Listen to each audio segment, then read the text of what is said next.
Hey, welcome to Sleep Crime Stories.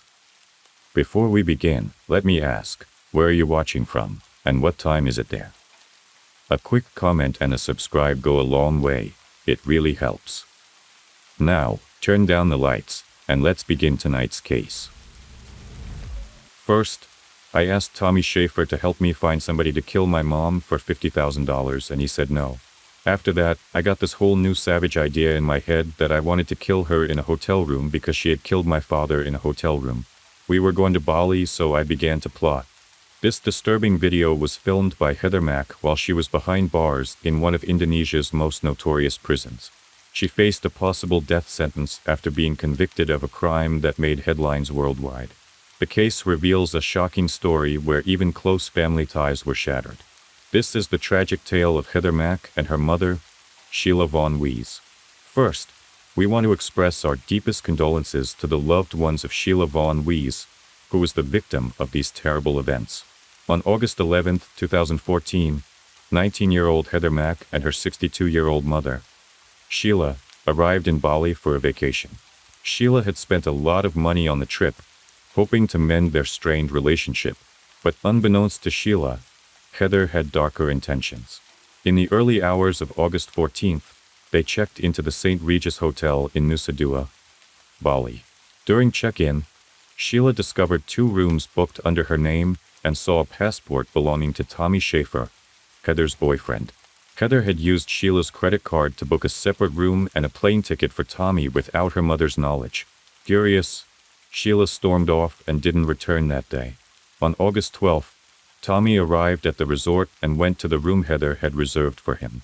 That night, Heather and Tommy put their sinister plan into action. After giving Sheila sleeping pills, Heather texted Tommy to let him know it was time. When Tommy entered the room, Sheila was drowsy but still awake. Once inside, with the door shut behind him, Tommy picked up a fruit bowl and hit Sheila over the head. He and Heather then continued to beat Sheila until she stopped breathing. Together, they concealed Sheila's body in a suitcase. CCTV footage later showed the couple carrying the suitcase on a luggage cart and loading it into a taxi. This terrible crime shocked the world, leaving many to wonder why Heather would murder her own mother in such a brutal way. Police have reported that the body of a 62-year-old woman was found stuffed in a suitcase on the resort island of Bali, Indonesia. The grim discovery was made on Tuesday inside a taxi parked in front of the luxury St. Regis Hotel. The woman, found half-dressed with head injuries, raises many questions. One big question is about Heather Mack. Who is she and what could have led her to such a tragic situation? Heather Mack was born in 1995 to James L. Mack, a well-known jazz musician and composer, and Sheila and Von Wees. As their only child, Heather received a lot of love and attention. Even though James was already in his 60s when Heather was born, he was very involved in her life. Growing up in a wealthy Chicago household, Heather seemed to have everything. Her parents showered her with gifts, and she never lacked for anything. Family and friends say she was the center of her parents' world. The Macks were a close family and often took vacations together, but their trips were frequently marred by bad luck. In 2001, when Heather was 6, the family went on a Royal Caribbean Mediterranean cruise. During the trip, James hurt his foot while swimming. The ship's doctor didn't treat it properly, and the injury worsened, leaving James partially paralyzed. He later sued the cruise company, and the case took over a decade to resolve. James also fought colon cancer in his later years, but continued to go on vacations with his family. Tragically, in 2006, James passed away from a pulmonary embolism in his hotel room during a vacation in Athens, Greece, when he was 77 years old. After James Mack passed away, his wife, Sheila, took his body to a Greek morgue. Surprisingly, she then went on to continue her vacation in Santorini with her daughter, Heather. This left 10-year-old Heather feeling hurt and resentful towards her mother, as she struggled to grieve her father properly. Heather bottled up her emotions for years, which eventually led to serious problems.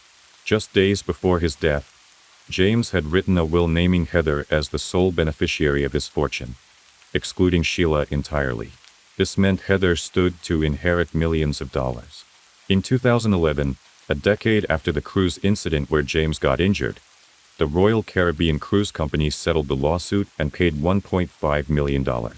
According to James' will, all this money should have gone to Heather. However, a judge decided to give $500,000 of the settlement to Sheila. As Heather grew older, her relationship with Sheila became more strained. During middle school, Heather started skipping classes and hanging out with a troublesome group of friends. She began rebelling against her mother by stealing, sneaking out at night, and doing whatever she could to defy Sheila. Heather's behavior wasn't just typical teenage rebellion. When she and her mother argued, Heather would sometimes use Sheila's credit card to stay in fancy hotels. She even stole large sums of money from her. Between 2004 and 2013, police visited their home as many as 86 times due to their ongoing conflicts. Sheila told close friends that Heather was becoming increasingly violent towards her. As Heather grew bigger, it became harder for Sheila to avoid getting hurt. Heather's rebellion often turned into physical abuse. Whenever Heather stole money or credit cards from her mother, fights would break out, and Heather would sometimes bite, hit, or punch Sheila.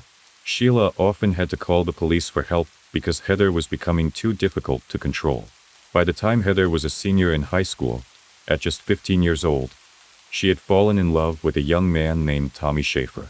Tommy, who went by the name Tommy X, was an unemployed aspiring rapper. He had grown up with his mother after his father left them, and although Tommy had friends, many people found him untrustworthy because he often told exaggerated stories to be the center of attention. Sheila believed Tommy was a bad influence on Heather, who was already troubled, and she didn't approve of their relationship. Despite Sheila's disapproval, Heather and Tommy bonded over their shared experiences of losing their fathers. They dreamed of a future where they could use Heather's inheritance to live a lavish life together. Sheila tried hard to stop this from happening. For example, once, when Heather ran away and checked into a hotel with Tommy using Sheila's credit card, Sheila reported the card as stolen. While Heather got a warning, Tommy was charged with disorderly conduct. This incident increased the tension between Heather and her mother. The situation escalated in February 2011. During a heated argument, Heather pushed Sheila into the bathroom, causing her to fall and break her arm. Making matters worse, Heather then unplugged the phone, preventing her mother from calling an ambulance. Heather seemed to lack empathy and didn't care about causing her mother pain. She often destroyed household items during their fights, like breaking plates and picture frames. Sheila confided in her friends about how difficult it was to handle Heather's behavior. Once, Heather was arrested, but Sheila chose not to press charges, hoping things would improve. Unfortunately, they only got worse. In January 2012, after another big argument where Heather broke things in their home, she ran away again. This pattern of fighting and running away was becoming all too common. Even though friends and police officers advised Sheila to press charges, she refused. Sheila didn't want Heather to end up with a criminal record. She held on to the hope that Heather would eventually grow up and their relationship could be repaired. Hoping a change might help, Sheila moved them from Oak Park to a high-rise apartment in Chicago's Gold Coast neighborhood. But instead of getting better, things took a turn for the worse. Heather became pregnant with Tommy's child and dropped out of high school. Heather later claimed that her mother forced her to have 2 abortions and was pushing for a third. Sheila was even considering getting legal control over Heather to make this happen. Despite facing severe physical abuse from Heather for 3 years, Sheila refused to give up on her daughter. She still believed they could find a way to heal their relationship. Looking for a fresh start, Sheila planned a trip to Bali, Indonesia with Heather in 2013. She hoped that some time away together might help mend their broken hearts. When Sheila, aged 62, decided to take her daughter Heather on a vacation to Bali, she spared no expense. She bought first-class tickets for both of them, each costing over $10,000, and booked a luxurious room at the upscale St. Regis Resort.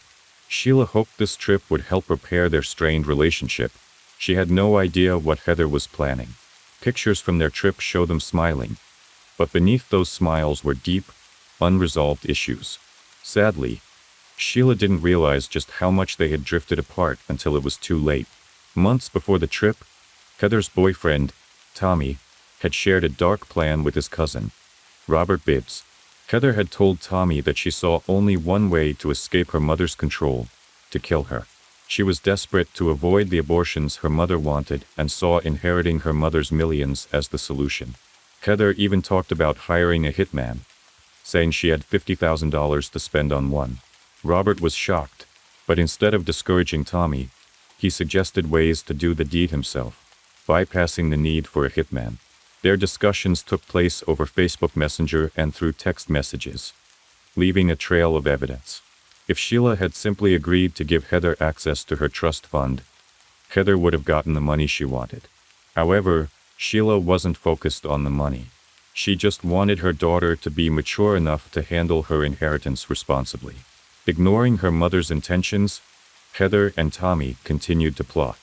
Heather secretly used her mother's credit card to buy Tommy a business class ticket so he could join them on their Bali vacation. While Sheila and Heather flew first class, Tommy flew separately and stayed at the same resort. Before the trip, Sheila had confided in a friend named Elliot. In an email, she detailed her concerns about Heather's behavior and the upcoming vacation, hoping that the time away might help fix their troubled relationship. Sheila's friend Elliot had warned her that the trip to Bali might not help improve her rocky relationship with Heather. Unfortunately, he was right. On August 11, 2014, just after midnight, Sheila and Heather arrived in Bali. When they checked into the resort, Sheila was shocked to find 2 rooms booked under her name. The hotel staff showed her a copy of Tommy's passport, which explained the second room. Sheila immediately confronted Heather, leading to a heated argument in front of the hotel staff. Heather claimed that Tommy was there to study, but Sheila didn't believe her. She knew a high school dropout wasn't likely to be in Bali for school. Frustrated and feeling disrespected, Sheila walked away angrily. Tommy arrived at the resort just after midnight on August 12th, a few hours after Heather and Sheila. Once Tommy got to his room, Heather messaged him about an hour later, saying her mother was still angry but had gone to bed. Around 1:54 a.m., Heather sneaked out to Tommy's room and they wandered the hotel corridors until about 2:45 a.m. After returning to her room, Heather and Tommy continued to text each other, planning how to kill Sheila. They discussed their plot in code using the phrase "say hi" to mean murder. Heather suggested they should say hi right away. Tommy replied that Sheila should be made completely unconscious first, hinting that she should be drugged. At around 3:16 a.m., Heather snuck out again to meet Tommy on his floor. Noticing her daughter was missing, Sheila went to the lobby at 3:27 a.m. and spoke to the staff, likely worried. Heather then appeared in the lobby to talk to her mother and returned to their room afterward. From 4 a.m. to 8 a.m., Heather and Tommy exchanged more messages. During this time, Heather reportedly drugged her mother with sleeping pills. Their texts continued, filled with plans and anticipation for what they would do next. The night was filled with tension, deceit, and the looming horror of what was to come. Heather texted Tommy, saying that Sheila had woken up and the sleeping pills hadn't worked well. Tommy advised her to wait at least 20 minutes to make sure Sheila was asleep before they said hi, their code for the murder. Heather was excited and said she couldn't wait. Initially, Heather was supposed to carry out the attack, but she got scared and asked Tommy for help. Tommy suggested that Heather should create a distraction to keep Sheila occupied while he hid in the bathroom. In their chilling messages, Heather urged Tommy to be relentless, no matter what Sheila did or said. As they waited for Sheila to fall back asleep, Tommy messaged his cousin, Robert Bibbs, again. Robert was surprised that Sheila hadn't died from the sleeping pills and suggested drowning her. Tommy, aware of the resort's security cameras, decided instead to hit Sheila with something hard. He sent Heather a picture of a glass fruit bowl with a metal handle, and they agreed it would make a good weapon. The plan was for Tommy to jump out and hit Sheila over the head with the fruit bowl, knocking her out so they could kill her together. They would then claim that Sheila had slipped and fallen. Heather pretended to go get some water and confirmed that the bowl was a suitable weapon. Their final text exchange was around 8:57 a.m. After that, Tommy went back into Sheila's room with Heather. Following their gruesome plan, Tommy picked up the fruit bowl and struck Sheila over the head repeatedly. The couple continued to beat Sheila until she eventually died, choking on her own blood. Once Sheila was dead, Heather and Tommy worked together to cut up her body and stuff it into a suitcase. Resort security cameras captured them moving the suitcase on a hotel luggage cart, heading to different floors. At 10:02 a.m., Tommy messaged Robert, confirming Sheila's death and showing no remorse. Robert responded by blaming Sheila, saying it wasn't Tommy's fault for not feeling anything. At 10:43 a.m., Heather and Tommy loaded the suitcase and some other items into a cab. As they did, they noticed blood leaking from the seams of the suitcase, causing them to panic. They quickly left the bloody suitcase in the trunk and told the cab driver they needed to go back inside to check out of the hotel. After leaving the suitcase in the cab, Heather and Tommy returned briefly to the resort, but then left through another exit. The cab driver, waiting for them, eventually opened the trunk and found blood on the suitcase. He informed resort security, who took it to the police station. When the police opened the suitcase, they discovered Sheila's body inside. She had been seriously injured and later died from her injuries. The exact cause was determined to be related to the injuries she sustained. Heather and Tommy were arrested the next day while staying at another hotel nearby. Tommy's cousin, Robert Bibbs, saw news of their arrest and feigned surprise. However, texts between Robert and Tommy discussing the incident made him an accessory. Initially, Heather and Tommy claimed they had been taken by armed individuals who had harmed Sheila. They said they had fled and were scared to report the incident. However, Tommy later changed his story, alleging that he had harmed Sheila in self-defense. Tommy claimed he struck the 62-year-old woman in self-defense. Heather made a similar claim, alleging Sheila was abusive. However, police reports filed by Sheila contradicted these claims, showing Heather had been the aggressor in previous incidents. Heather also claimed she wasn't in the room during the murder. She said Tommy acted alone in putting her mother in the suitcase. In Indonesia, the penalty for murder is death, which worried 18-year-old Heather. However, due to her pregnancy, she avoided the firing squad pending trial. Tommy pleaded guilty to killing Sheila in September 2014, while Heather confessed to being an accomplice. They were formally charged with murder in January 2015. The potential sentence was death by firing squad, but in April 2015, Heather received a 10-year prison term. Tommy got 18 years, with Heather's lighter sentence reflecting her lesser role and having given birth in jail. In September 2015, Tommy's cousin Robert Bibbs was charged with conspiring against Sheila, receiving a 9-year sentence in June 2017. During her imprisonment, Heather gained attention for videos on social media showing her seemingly carefree life in Bali's prison, sparking global interest and criticism.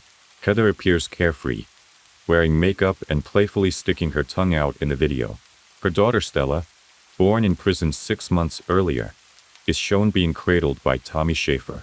Heather is seen dancing with other inmates and casually discussing her daughter's health issues due to Coca-Cola in other clips. Okay, so this is a video that I need to make. A lot of the times since I've been a kid, I've heard, the truth sets you free, the truth sets you free. And I never understood, but I'm Heather Mack and I want to be set free. I don't want to live in a lie anymore. When I was 10, my mother killed my father in a hotel in Athens, Greece. 2 weeks before I came to Bali, I found out that she killed my father. And I made it up in my heart, in my mind, my soul, in my blood, in the oxygen running through my body, that I wanted to kill my mother. First, I asked Tommy Schaefer to help me find somebody to kill my mom for $50,000. And he said no. After that, I got this whole new savage idea in my head that I wanted to kill her in a hotel room because she had killed my father in a hotel room. We were going to Bali, so I began to plot. I began turning off Tommy's phone, taking Tommy's phone when he was asleep, starting in Chicago, taking Tommy's phone and having conversations between Tommy and myself, texting myself, having fake conversations, and then deleting them before he could see them. I did that because part of me knew that with this plan of killing my mom in a hotel, that I might get arrested. I didn't want to get arrested by myself in a different country. Heather claimed her mother had killed her father, and that all conversations with Tommy were actually Heather pretending to be him. She asserted Sheila was abusive towards her during her teenage years. However, Heather's uncle and aunt argued these statements were fabricated. Evidence showed Heather's father, James Mack, died of a pulmonary embolism at age 77, with no foul play suspected. Sheila never pressed charges against Heather, despite injuries over the years, suggesting Sheila was the victim, not the abuser. After raising her daughter Stella in prison for 2 years, Heather had to relinquish custody to a foster family. She believed they were providing good care. Heather was released early in October 2021, after serving 7 years in prison. Wanting to stay in Bali, due to safety concerns in Chicago, she was extradited to the US because she lacked a visa, as did her daughter. Heather was arrested upon arrival in November 2021 and held in a federal penitentiary. Her trial was initially scheduled for July 2023, but in June 2023, Heather entered a guilty plea for her charges. Her sentence in the US is now pending a judge's decision. Still with me? Good, that means you're ready for the rest. Don't forget to hit subscribe if you want more cases just like this one. Now we're looking at a scary event from the summer of 1985 in London. It was a sunny and warm time, full of peaceful nature. But at 3:30 in the morning on August 7th, Jeremy B. Bamber, who lived at White House Farm, got a sudden phone call. His foster father was on the line, sounding panicked. Jeremy couldn't understand what his father was saying, but he heard something about his sister having a gun and behaving strangely. Jeremy called the police right away and told them about the scary conversation. The police arrived an hour and a half later, following Jeremy. Everything seemed strangely quiet when they got there, which was suspicious considering what Jeremy had told them on the phone. Because they thought there might be weapons involved, the police decided not to rush in. This is their usual tactic. They usually wait for a situation to calm down, or for a special unit to handle it. So they stayed back from the house, keeping a safe distance. Jeremy was with the police and they asked him to explain what happened at the Bamber house the night before. Jeremy said that they had dinner together as a family with a small disagreement, but nothing serious. He mentioned leaving his pistol and a .22 caliber carbine with his parents, both loaded and working. A special team arrived and found all doors and windows locked except one in the master bedroom. They tried to talk through a loudspeaker for 2 hours, but only heard a dog barking. 3 hours later, at 8 o'clock in the morning, the SWAT team finally entered. Inside, they found chaos. Neville Bamber, Jeremy's father, was deceased in the kitchen. He had many bruises, a broken nose and jaw, and 8 bullet wounds, 6 in the head. It was clear he couldn't survive. Next to him was a phone with its receiver removed and bullets nearby. The police were shocked, but continued to search the house carefully, starting on the first floor. They had to move quietly because the old floors creaked, making noise. On the first floor, there were no other people, but in 2 bedrooms on the second floor, 4 more bodies were discovered: June, Sheila, and 2 young boys named Daniel and Nicholas. They had all been killed by gunshots. June had been shot 7 times, Daniel and Nicholas 5 and 3 times respectively. Sheila was found near her parents' bedroom with 2 bullet wounds under her chin and a gun in her hands. The total number of bullets used to kill the family members raised questions. Was it possible that someone intentionally targeted the Bamber family, and what could the motive be? Could the real culprit be trying to mislead the police? Answers to these questions were needed urgently. So authorities began investigating and researching the history of all members of the deceased family. The county of Essex, where the Bambers lived, is close to busy and crowded London, yet it offers tranquility and relaxation to its residents. The county is known for its natural beauty, with green meadows, clear lakes, and medieval castles attracting visitors. This peaceful environment likely drew the Bamber family, who purchased White House Farm to fulfill their dream. In 1949, at the age of 25, June married Neville, and they moved to the farm to build a prosperous family. Neville, a veteran of the local court. Despite facing challenges, such as June's struggle with infertility, the couple remained hopeful. Eventually, they decided to adopt 2 children from an orphanage. showing their determination to create a loving family. At just 3 months old, Sheila became part of their family, and later, at 6 months old, Jeremy joined them. June and Neville proved to be loving and caring parents, filling their children's lives with affection and attention. They ensured their children received an excellent education at prestigious private schools, thanks to their prosperous financial situation. Despite the opportunities provided, Jeremy showed a withdrawn personality from childhood and preferred solitude. His rebellious nature became evident in elementary school, where he struggled academically, leading his parents to send him to boarding school when he was 9 years old. Boarding school life was challenging due to strict discipline, but it possibly contributed to positive changes in Jeremy's character. He excelled academically at university, becoming more composed, which made his parents proud. After university, Neville offered Jeremy a job on a farm in England, which he accepted eagerly. Upon his return in 1982, his parents provided him with comfortable accommodations, including a cottage, a car, and a good salary. They also expected him to support them in their old age. Despite outward success, tensions arose within the family due to religious differences. June, a deeply religious woman, struggled emotionally because her children didn't share her beliefs. Her attempts to guide them towards faith were unsuccessful, leading to family discord and contributing to her depression. Sheila, June and Neville's daughter, also struggled with mental health issues influenced by her mother's depression. Unlike her calm brother Jeremy, Sheila was drawn to the fashion world and dreamed of becoming a model. However, June strongly opposed the idea, refusing to entertain the thought of her daughter entering show business. At 17, Sheila shocked her parents by announcing her pregnancy.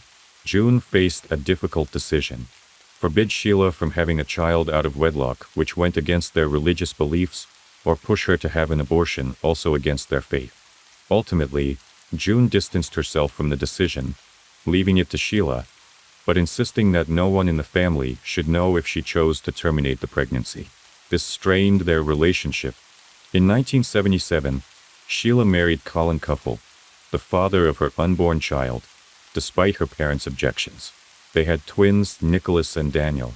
However, Sheila's suspicions of Colin's infidelity led to divorce, worsening her mental health. She spent time in electroshock therapy like her mother. Meanwhile, her sons were placed in an orphanage for nearly 2 years. Sheila's mental state deteriorated further, leading to anxiety and paranoid schizophrenia.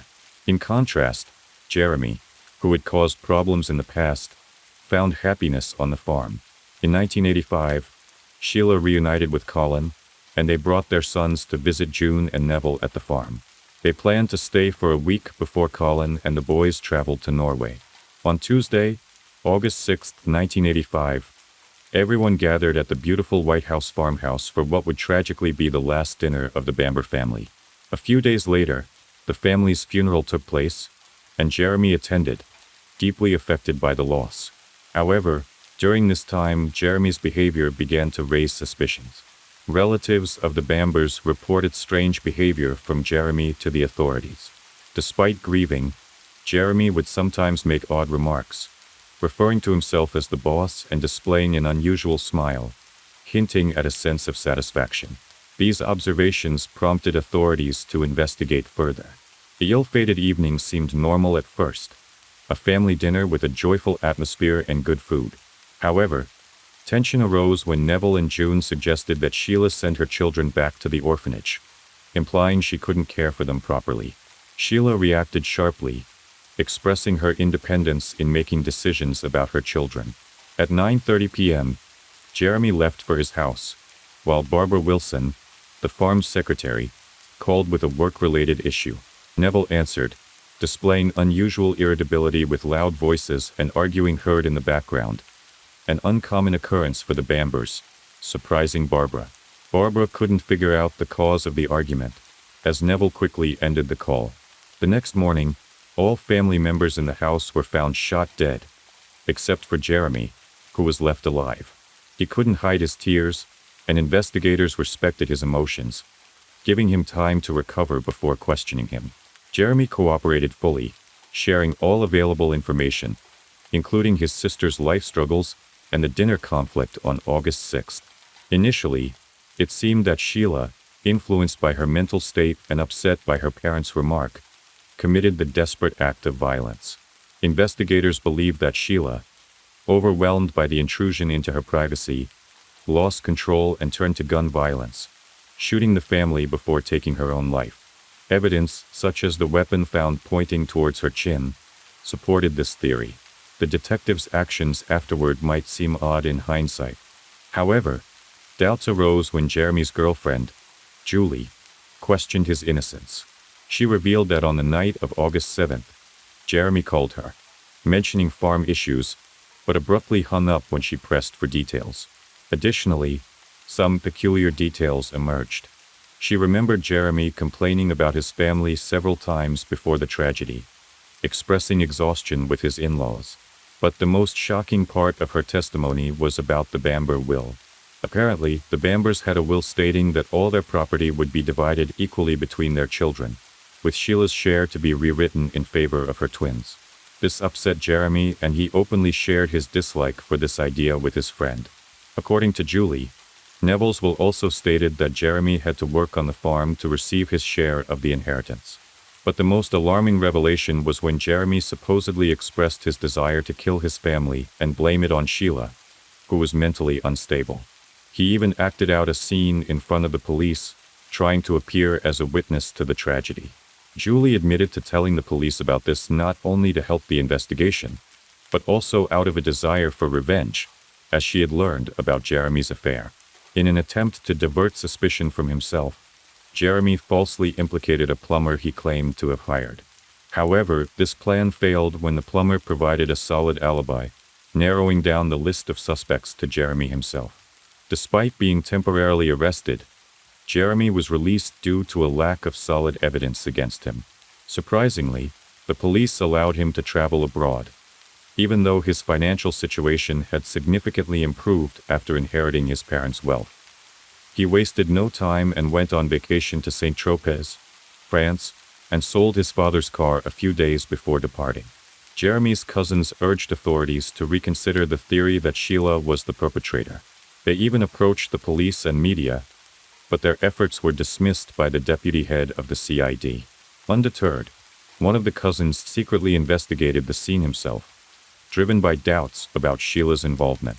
He managed to gain access to the house and found a shocking piece of evidence: a silencer for a .22 caliber carbine with traces of blood in a closet. This discovery led him to new conclusions.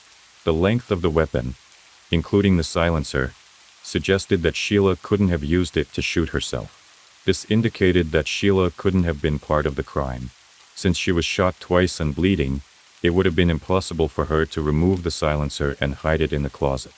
However, if she fired the gun without the silencer, why were there blood traces on it? This suggested that the silencer was indeed used during the crime. On September 29th, Jeremy returned home and was promptly arrested and charged with the murder of his family. The trial began on October 3, 1986, at Chelmsford Crown Court. Throughout the trial, Jeremy appeared arrogant in the dock. Prosecutors accused him of lying, and phone technicians confirmed that the Bamber home's phone line was busy that night. Key testimony came from the medical examiner, who noted injuries on Neville's body, indicating he had resisted blows. The examiner suggested that Neville had been beaten with the .22 caliber carbine.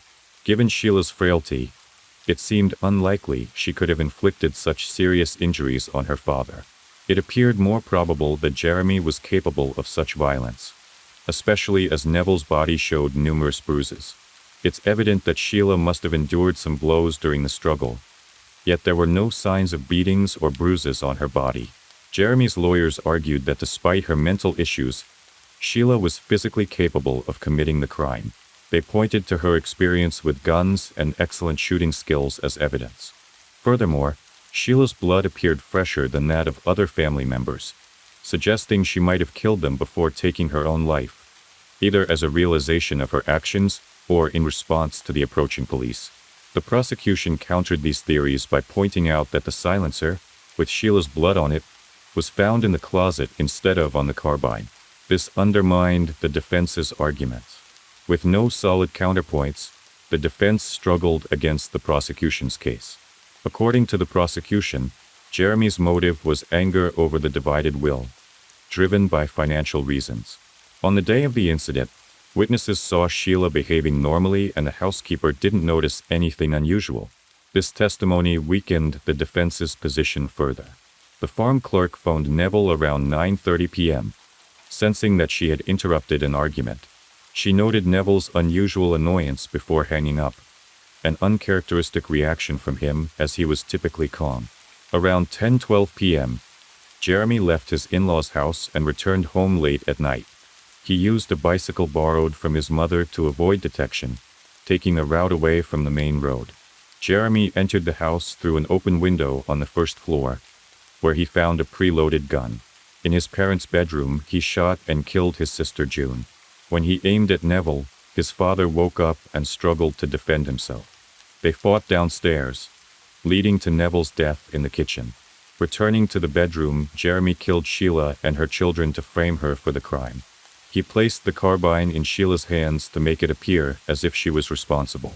Afterward, Jeremy returned home, first calling his friend Julie, nearly giving himself away with excitement, then contacting the police, claiming his father had called him.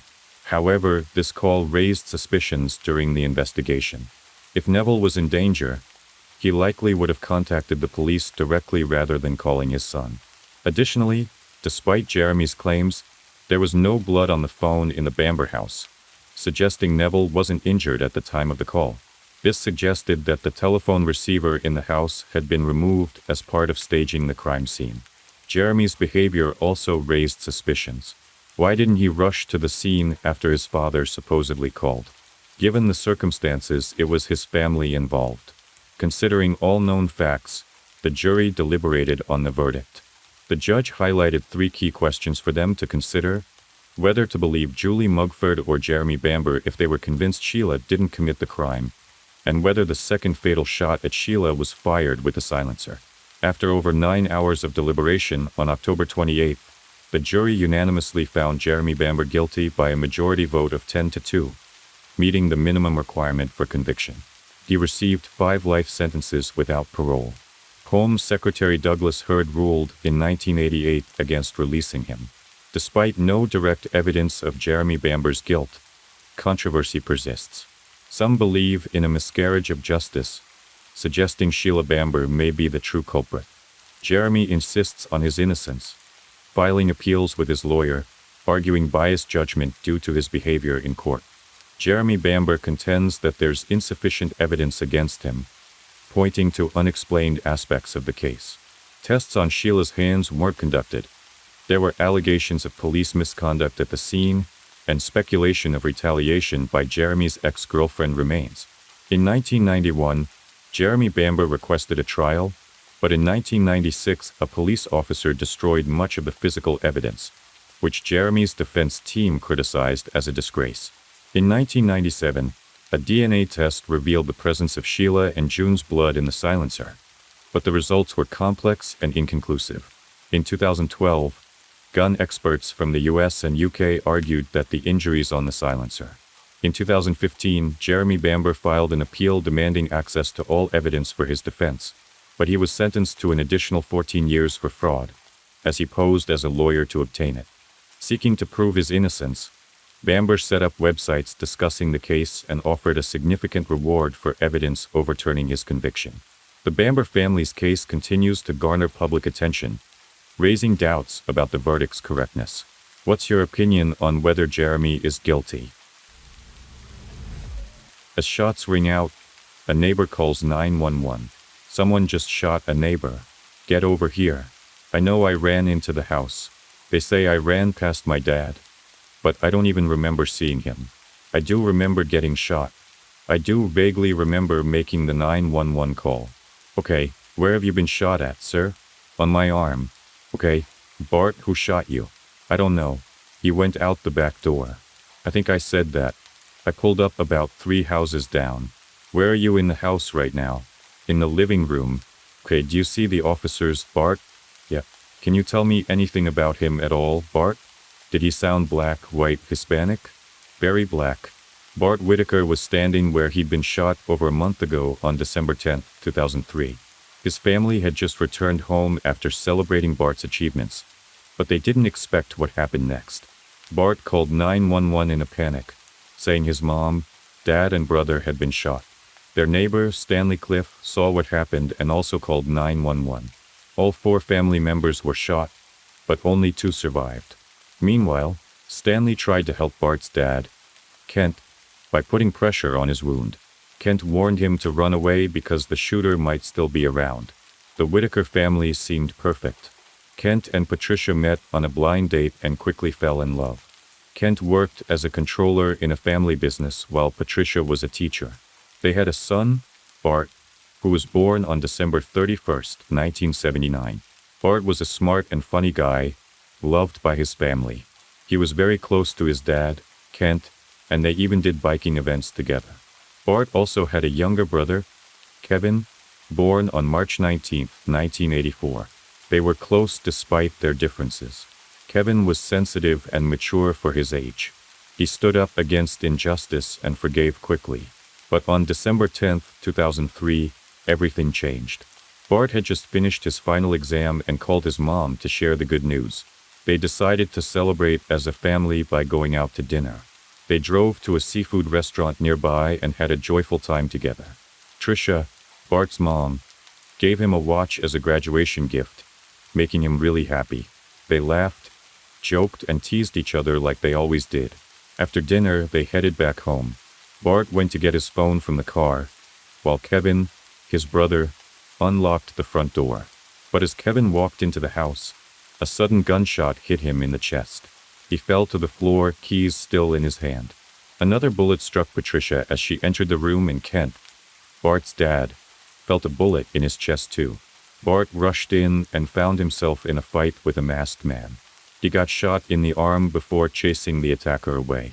Their neighbor, Cliff Stanley, came to help. He put pressure on Kent's wound and called for emergency assistance. Despite quick help, Kevin didn't make it. He died on the spot, his heart pierced by a bullet. Kent, in pain and praying for his family, hoped to survive for them. But the loss of Kevin was devastating. Tricia Whitaker was barely alive when the police arrived and was airlifted to Memorial Hermann Hospital. Sadly, she couldn't make it and passed away on the way. Kent Whitaker was in agonizing pain and would be for a long time. He survived the attack but sustained serious injuries, landing him in the ICU. Bart was also hospitalized with injuries that weren't life-threatening. Detective Marshall Slott took charge of the case. When he first heard about it, he was with his family after returning from church. The initial information suggested a family had come home from dinner to find a burglar in their house. But as the investigation progressed, it became clear that something else was going on. There were too many inconsistencies, nothing valuable was taken, and there were no signs of forced entry. Even in the master bedroom, where burglars often look for jewelry and other valuables, drawers were neatly opened, not ransacked. It seemed like whoever was in the house had plenty of time and wasn't in a hurry. The absence of a break-in and the strange way things were left behind made the detectives suspicious, especially when they examined the murder weapon. The murder weapon, a 9mm Glock handgun registered in the Whitaker's name, was found in the kitchen. However, it had been taken from a gun safe in one of the upstairs bedrooms, a part of the house that was isolated. Whoever did this knew exactly where to look and what was in the safe. Detective Slott decided to shift his focus inward, looking into the family dynamics, starting with Tricia's relationship with her husband, Kent. 3 days later, Bart was able to talk about what happened. He mentioned hearing a bang and then finding himself on the floor, shot, but because it was dark, he couldn't see the shooter. Unfortunately, Bart's answers didn't provide much help. Suspicion now fell on Kent and Bart, as well as anyone who knew them and might have a reason to harm the family. As investigators delved deeper, they found a shocking revelation. Despite the Whitakers being seen as a perfect family, there was a secret. Bart was never enrolled at Sam Houston State University, despite claims of celebrating his last evening before graduation. He hadn't even attended college after his freshman year and was listed as a freshman on academic probation. Despite not attending classes, Bart managed to keep up the facade with his family, pretending he was going to school every day. When Kent found out about Bart's lie while he was in the hospital, he was furious. He confronted Bart, demanding answers, and expressed his disappointment and anger. Bart confessed to his father that he didn't want to disappoint the family and felt overwhelmed by school stress. He planned to catch up on his studies later and wanted to help out at work in the meantime. But this revelation showed the investigators a glimpse behind the seemingly perfect facade of the Whitaker family. At the funeral of Kevin and Tricia, more than 1,000 people came to pay their respects, showing the community's fondness for the family. Detective Marshall observed the crowd, wondering if the killer could be among them. The investigation took a turn when Bart's description of the masked man didn't match Kent's observation. Bart initially suggested the gunman might be black, but Kent noticed white skin around the eyes. This discrepancy raised suspicions. Investigators dug into Bart's background, uncovering new developments that didn't align with his story, prompting them to delve deeper. Bart had a criminal record dating back to when he was 17, attending Clements High School. In 1997, he was involved in planning 7 burglaries with some friends, which led to his expulsion from school. Despite this, Tricia and the Whitaker family celebrated what they thought was Bart's graduation, believing it was a significant accomplishment given his earlier struggles with education. As investigators delved into Bart's background, they uncovered more unsettling information. In 2001, a report filed at the Waco Police Department revealed that a woman had overheard Bart discussing plans to kill his father with friends. Although the police informed Kent and Tricia about the conversation, they dismissed it as an empty threat from an angry son. Despite Bart and Kent's recovery from their injuries, the investigation began focusing more on Bart. He became the prime suspect, and investigators regularly questioned him. Kent, however, insisted that Bart was innocent and blamed the police for being biased against his son due to his past mistakes. Despite Kent's beliefs, evidence against Bart continued to mount, revealing more secrets about the Whitaker family. One night, around 11:30, a man visited the police department, likely bringing new information to light. He wished to speak to the lead detective on Whitaker's case. As he waited in the dark parking lot, he saw Detective Marshall Slot. The stranger, Adam Hipp, told the detective he had crucial information about the case. Adam revealed that Bart Whitaker had approached him years ago, asking for help to kill his family. This revelation pointed directly at Bart's involvement in planning and carrying out the shooting.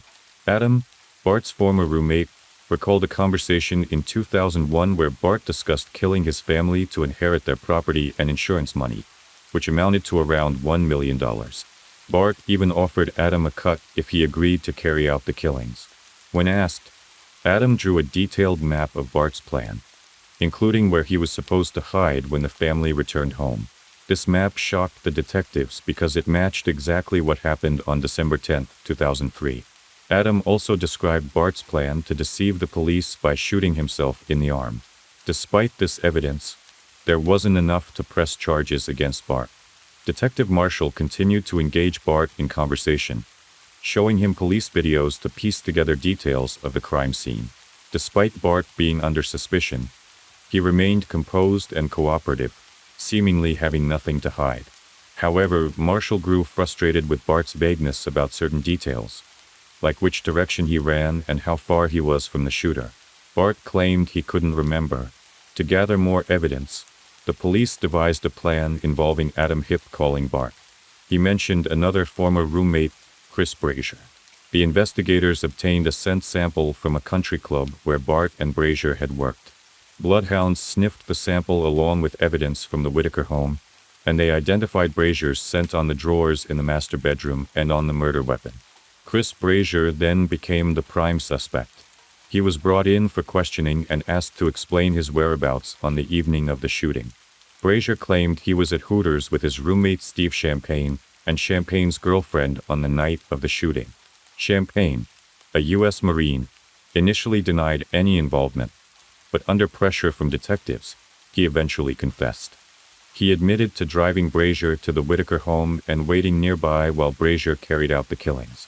Champagne's confession led detectives to Lake Conroe, where they found a bag containing crucial evidence. Inside were two-way radios, water bottles, tools used to break open the gun safe, ammunition, and a smashed cell phone used during the crime. The water bottle had Brazier's DNA on it. Both Brazier and Champagne confessed to their roles in the crime, with Brazier being the shooter and Champagne the driver, acting on Bart's plan. These confessions, along with the evidence from the bag, provided enough proof to press charges. It took 7 months to gather this evidence. Meanwhile, Bart disappeared, telling his dad he was going to a club but never returning. In September 2005, Champagne and Brazier were arrested for the murders of Tricia and Kevin Whitaker. Bart Whitaker vanished, triggering an international manhunt. A $10,000 reward was offered for any information leading to his capture. Sugarland law enforcement felt frustration and resentment at Bart's escape, as they had suspected him from the start. Yet he managed to evade them.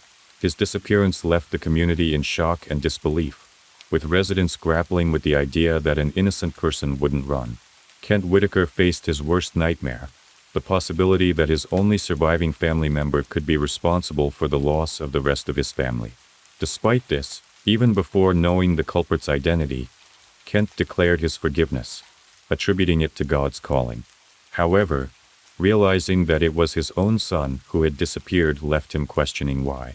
As time passed without any solid leads, the pain and confusion deepened, leaving Kent and the community searching for answers and closure. Months felt like years for the Sugarland authorities and for Kent Whitaker as they waited for answers. Finally, 18 long months after the murders, a man named Rudy Rios came forward. He revealed that a year earlier, someone had bought his identity for $3,000 and fled to Mexico. Seeking the $10,000 reward, Rios reported Bart's whereabouts, leading to his arrest on September 24, 2005. Bart was extradited to the United States to face prosecution, charged with murder. During a visit from his father, Kent noted Bart appeared fine, but Bart admitted everything was his fault and expressed deep remorse.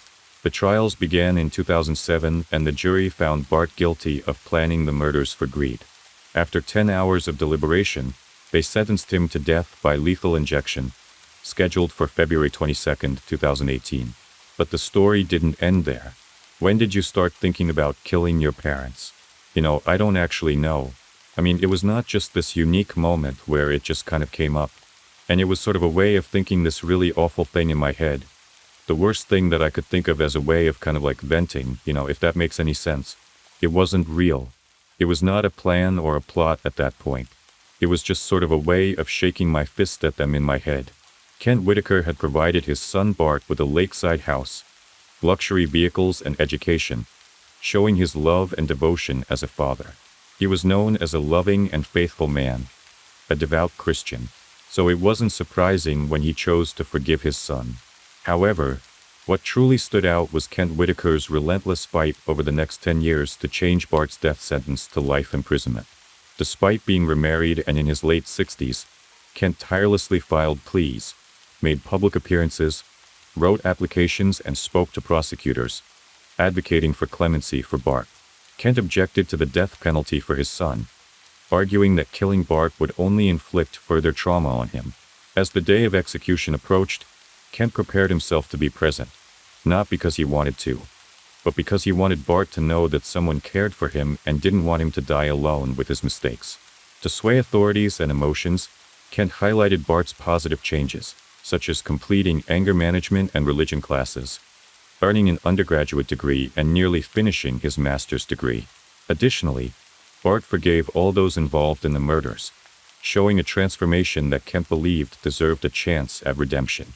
Kent Whitaker fought tirelessly until he exhausted all his legal options, including a written public plea to the Texas Board of Pardons and Paroles. On the day of Bart Whitaker's scheduled execution, Bart was served his last meal, consisting of chicken enchiladas, rice, beans, and vegetables. In the morning, Kent visited Bart, and they touched each other's hands through the glass, saying their goodbyes. Later in the evening, about 40 minutes before the execution, the family gathered in the execution room, holding each other's hands, preparing for their final farewells. However, just before the execution, Bart's attorney, Keith Hampton, called Kent with unexpected news. Governor Abbott had granted a commutation of Bart's death sentence, accepting the board's vote. This was the first commutation of a death sentence during Abbott's tenure, despite allowing 30 executions to proceed during the same period. Kent Whitaker, a deeply religious man who believed in miracles and forgiveness, nearly manifested one out of what seemed like a hopeless plea. The story, where 34 seconds could have marked the end of the family, now saw half of it finding peace. Bart remained restrained, without the hope of parole. Despite the commutation, many believed there was more to Bart Whitaker's story than a man who murdered his family.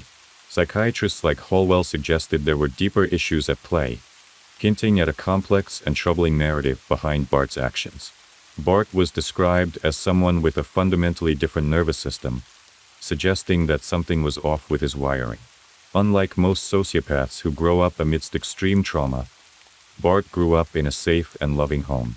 Yet, he seemed to perceive rejection, even when it wasn't there, displaying a lack of emotion that chilled those who observed him. The damage caused by this case was irreparable. Trish and Kent were like second parents to many in their community, a support system that made it all the more tragic that their own child turned against them. Moments of family joy and aspirations were abruptly cut short, leaving behind a painful void. This case serves as a solemn reminder of the heavy toll bad choices can exact. It prompts reflection on the importance of understanding what's going on within the people around us to prevent lasting pain. Deciding between the death penalty and life imprisonment is a difficult moral question. While some argue that capital punishment deters dangerous criminals, others, like Kent Whitaker, believe that life in prison is a better option. Ultimately, it's a matter of personal beliefs and the laws in place. What do you think? Should cases as heinous as Bart Whitaker's warrant capital punishment? Or is life imprisonment a more humane option considering the irreversible nature of the death penalty? Story 5. The story of Christy, Sean, and Joseph Codd. Ever wondered why someone would harm an entire family? It makes you question how well you really know the people around you, doesn't it? We often think our friends, colleagues, or neighbors have our backs, but sometimes there are wolves in sheep's clothing among us. They gain our trust only to exploit it later, causing unimaginable harm. Friendship is usually a source of joy and support in life, but tragically, sometimes those intentions lead to devastating outcomes. The tragic loss of Christy, Sean, and her husband Joseph Codd in 2015 profoundly affected the quiet provincial town of Lear, North Carolina. Their deaths marked one of the most brutal crimes in the history of the small community. At the time of the incident, the couple was eagerly anticipating the arrival of a new family member. However, what made the situation even more horrifying was the realization that their assailant was someone they knew well, trusted, and considered a friend. Furthermore, they were not his only victims.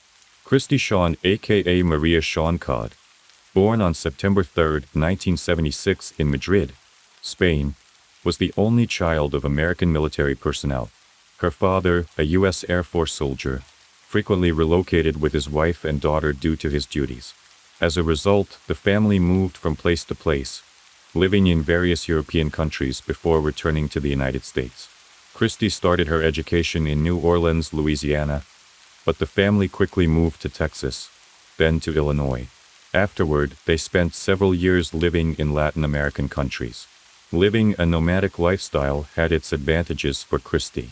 She learned multiple languages early on and got to immerse herself in different cultures and traditions. However, her teenage years presented challenges, as she struggled to settle into new groups and make friends in unfamiliar places. Just as she began to adjust, it was time to relocate, leading to changes in schools and social circles. Surprisingly, these constant changes honed her communication skills. Christy effortlessly connected with people from diverse backgrounds and earned a reputation as a sweet, sociable, and charming young woman. Moreover, she actively participated in sports such as gymnastics, swimming, and kickboxing classes from a young age. After finishing school, Christy's father retired from the military and they settled in Bali, Mississippi. Finally, finding genuine friends, Christy stumbled upon a new passion: cooking. She loved experimenting in the kitchen, crafting culinary delights that earned her admiration. This newfound interest led her to pursue culinary courses, much to her parents' expectation of her becoming a chef. However, Christie surprised them by discovering her knack for acting. With ambition and beauty on her side, she joined an acting academy and headed to Los Angeles. There, she embraced every opportunity that came her way, from commercials to theater performances. She even landed roles in prominent Hollywood productions, sometimes taking on risky stunts, including a minor part in the Terminator franchise. In 2000, after graduating from the academy, the young woman found herself without any significant acting roles. Despite her talent and looks, she shifted her focus to cooking and sports, turning them into a profitable business. Christie appeared on several popular culinary TV shows, gaining recognition and becoming a well-known figure. While she made it to the finals of the next Food Network star, she didn't win due to mixed reviews of her culinary experiments. However, Christie wasn't discouraged. She attracted a large following on social media, where she shared her life and creations, promoting a healthy lifestyle and offering nutrition advice. She even developed exercise routines to stay in good physical shape. About a year later, Christie founded and began successfully developing her own catering company, which provided banquet services for various events and also retailed prepared culinary products. Her business was distinctive in that it focused on proper and healthy eating, and additionally, the menu featured her own original recipes which she created and perfected. Soon, the young woman contemplated starting her own farm, which would grow healthy and environmentally friendly produce. This would help her expand her business in the catering industry. At the same time, she conducted online courses on proper nutrition and developed several other projects. In 2012, Christie met Joseph Timothy Codd, better known as JT, who worked as a casting director in television, responsible for selecting participants and actors for various high-rated projects. They first met at a studio in Los Angeles at the casting for a culinary show that the young woman wanted to participate in, and they instantly clicked.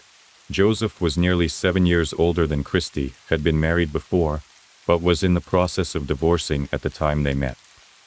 He was utterly charmed by the beauty and charisma of this delightful blonde, and he began to court her. The young woman was not averse to his attention, and soon they began a romantic relationship. Joseph shared and supported the ideas of his beloved, and together they began to work on the project of their own farm. Soon after, the couple decided to leave Los Angeles and moved from sunny California to North Carolina. They sold Christie's quite successful and well-established catering business. Joseph sold his house in Hollywood, and they invested all the proceeds in buying a large piece of land in the town of Leicester. The couple acquired a spacious and cozy house, as well as a nearly 1-acre plot of land to realize their dream. The man continued to collaborate with TV channels, but now worked remotely, while the woman actively worked on developing her personal blog about proper nutrition and a healthy lifestyle. They were an ideal couple, with their relationship marked by love and harmony. Together, 3 months after the wedding, the newlyweds learned that they were going to become parents for the first time. Their joy knew no bounds. After the new year, during a routine ultrasound examination, the doctor told the couple that they were expecting a daughter. A few days later, during a phone call with her mother, Christ mentioned that they had decided to name their firstborn Skylar. Everything was going perfectly, and the pregnancy was progressing smoothly. But the couple's happiness was tragically short-lived. Christie was 5 months pregnant and actively preparing for the arrival of their baby. She almost daily called her parents who lived in another state, sharing updates on her well-being and chatting with her mother, sometimes for an hour at a time. However, on March 13, 2015, Christie's mother was unable to reach her daughter, but initially did not think much of it. The situation repeated the next day. Calls went through, but no one answered. Her son-in-law's phone also went unanswered. When, by March 15th, both spouses' phones were turned off, Christie's mother became alarmed. Since Christie and Joseph's parents lived in other states, they couldn't quickly check on their children's home to ensure everything was all right. Therefore, Christie's mother called a close friend of her daughter, a woman named Cecily, who lived nearby and could check on them at their home. When the friend arrived at the Codd residence, She saw that both spouses' personal cars were parked at the house. However, the front door was locked, and no one responded to knocks and shouts. The couple's phones had been off for 3 days, which was also highly suspicious. Through a window, Cecily saw that the couple's beloved dogs, who they cherished and would never willingly leave alone, were locked inside one of the rooms. The woman opted to stroll around the house and noticed that the back door lock had been forcibly broken, suggesting an attempted or successful break-in. She promptly notified Christie's mother via phone, who then promptly contacted the police. The arriving officers confirmed the break-in at the back door and found disorder inside, indicating a search for something. The family reported missing valuables, including the homeowner's jewelry box, and noted that the safe in the couple's bedroom had been tampered with. However, there were no signs of a struggle or evidence of the couple being forcibly taken. Moreover, the intruder had been careful, leaving behind no fingerprints or DNA evidence. The relatives clung to the faint hope that 45-year-old Joseph and his 38-year-old pregnant wife Christy were still alive. But the experienced officers were not optimistic in their forecasts. In the initial days, the investigation simply stalled. No clues or even somewhat significant evidence could be found. The missing couple had no enemies or ill wishes, and reconstructing what had happened was challenging even in broad strokes. The spouses' phones were left at home, last used on March 12. Only incoming calls were recorded the next day, after which the devices died. The police decided to question the couple's neighbors to see if they had noticed anything strange or suspicious. Recently, an interesting detail emerged. A neighbor living across the street saw another local resident throwing a large bundle into a trash bin near the Codd's home on the morning of March 15. At the time, he didn't think much of it. But when he learned of the couple's disappearance, he thought the information might be useful to the investigation. Checking the contents of the bins was no longer possible, as the trash had been taken to the dump just the day before, and now any potential evidence would need to be searched for there. But first, the police wanted to speak with the person who had discarded the strange bundle. It was revealed that the perpetrator was a 36-year-old named Robert Jason Owens, residing on the same street. He was familiar with the couple and even regarded as a close family friend. Owens, a handyman, had assisted Christy and Joseph during their initial move. Over time, they developed a friendship, leading to Owens being invited to their wedding. While this seemed innocent enough, some locals characterized Owens as peculiar and unpredictable. Robert was called in for questioning at the police station on March 16. Initially, he denied any involvement in the couple's disappearance and claimed ignorance about the mentioned bundle. Initially, there wasn't much evidence to charge him with beyond the unsubstantiated claim. However, the situation took a drastic turn later that evening when the same large peculiar bundle was discovered at the landfill. Inside were items from the missing couple's home, and Robert's clear fingerprints and DNA traces were found on partially burnt clothing belonging to the couple, as well as on a blanket and throw from their home, all stained with blood. This evidence confirmed the police's suspicions that Christy and Joseph were no longer alive. Doubts were dispelled when police searched the suspect's home and found charred human skeletal remains in his wood stove. Robert was then brought in as a suspect in the brutal elimination of his neighbor and the neighbor's pregnant wife. Despite his denials and inconsistent statements, he eventually confessed after several hours, and his admissions were truly shocking. He admitted to the double fatal incident but claimed it was accidental. According to him, on the evening of March 12, he opted to pay a visit to his friend's house. However, he veered off the road to avoid hitting a dog, which led to his car getting stuck in the mud. He proceeded to walk to the Codd family's residence and sought their assistance in pushing his car out. The Codd couple, being helpful and responsive, agreed to help. As they were pushing the car, Robert, seated behind the wheel, accidentally mixed up the gas and brake pedals, causing the car to lurch forward and strike the couple. In a state of panic, fearing he would be blamed for their injuries or deaths, he made the decision not to alert the authorities or seek medical aid. Instead, he chose to conceal the incident.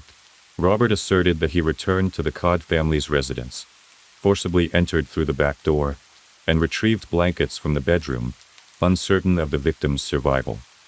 He proceeded to wrap the bodies in the blankets and place them in the bed of his pickup truck. He then transported the bodies to his own home, where he dismembered them in his bathroom using a saw and a small axe. Subsequently, he ignited his stove and systematically incinerated portions of his remains, hoping for complete combustion. Strangely, he opted not to burn the blood-soaked clothing, blankets, and footwear, instead bundling them into a trash bag and disposing of them in a dumpster, assuming that once the garbage was taken to the landfill, any evidence would be irretrievable. After all this, Robert claimed he decided to stage a burglary, though in reality he had robbed his friend's home himself, stealing money and valuables, which he pawned the next day. The cruelty with which Robert disposed of his friends' bodies and the eerie calmness with which he recounted the events shocked even seasoned police officers. In his home, they found a saw and an axe stained with blood, skin, and bone fragments of the deceased. The accused hadn't even bothered to clean the tools or attempt to hide them, confident that the investigation would never lead to him since he had left no traces at the Codd's house. Forensic analysis confirmed that the bone fragments found in Owen's stove belonged to the missing couple. Law enforcement decided to delve deeper into the suspect's background. Robert was unmarried, had no children, and barely maintained any contact with his relatives. He had previously lived in Asheville, North Carolina, but in 2000 he bought land in Leicester and later built a house there. It turned out that his name was linked to an unresolved crime from 15 years prior that occurred in Asheville in 2000. Robert's close friend, Zeb Quinn, who was only 18 at the time, mysteriously disappeared. Robert and Zeb, longtime acquaintances from their school days, resided nearby and shared a friendship. Zeb, balancing military training with part-time work at Walmart, arranged to meet with Robert on January 2, 2000, following the conclusion of his Walmart shift. Their plan was to journey to Leicester to purchase a new car. However, Zeb failed to return home. Several days later, Zeb's Mazda protege was discovered parked elsewhere in town, its headlights illuminated, with a heart drawn on the window using red lipstick. Despite investigations, the car's owner remained unidentified. Furthermore, the vehicle exhibited damage and scratches, along with paint traces from another vehicle. Remarkably, Robert, the last person to see Zeb, also had damage on his car, with paint particles matching those from Zeb's vehicle. Robert recounted a peculiar and dubious account of their encounter. Soon after, they embarked towards Leicester, with Zeb signaling for Robert to stop. Zeb said he received a message on his pager and urgently needed to use a payphone. He asked Robert to wait and drove off to the nearest gas station, but returned 10 minutes later looking frantic. He said their plans had changed and then drove off in an unknown direction, hitting his friend's car in the process. It was also discovered that Zeb had a romantic relationship with a woman named Misty Taylor, whose former boyfriend, Wesley Smith, had threatened Zeb with harm if he didn't stop seeing Misty Taylor. Smith and Owens were questioned in this case, but due to a lack of evidence, all three were released. Additionally, Misty and Wesley had aliases, which was not the case for Robert.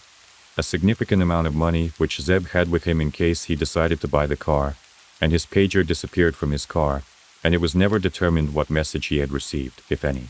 The investigation leaned towards the theory that there was no message at all. Another oddity was that the day after Zeb's disappearance, a man called Walmart claiming to be him, stating he wouldn't be coming to work for the next few days due to illness. However, the colleague who answered the call thought the voice sounded strange and unfamiliar, not like Zeb at all. That phone call was traced to a Volvo plant where Robert worked. During questioning, Owens unexpectedly claimed that he made the call at his friend's request the night before Zeb sped away. No new evidence or witnesses were found, and the case remained unsolved, with Zeb Quinn listed as missing ever since. However, 15 years after these events, Owens was interrogated again, suspected of being directly involved in his longtime friend's disappearance. In June 2015, the case of Zeb Quinn was reopened from the archives, and resumed. However, at first, it seemed unlikely that law enforcement would uncover any new information.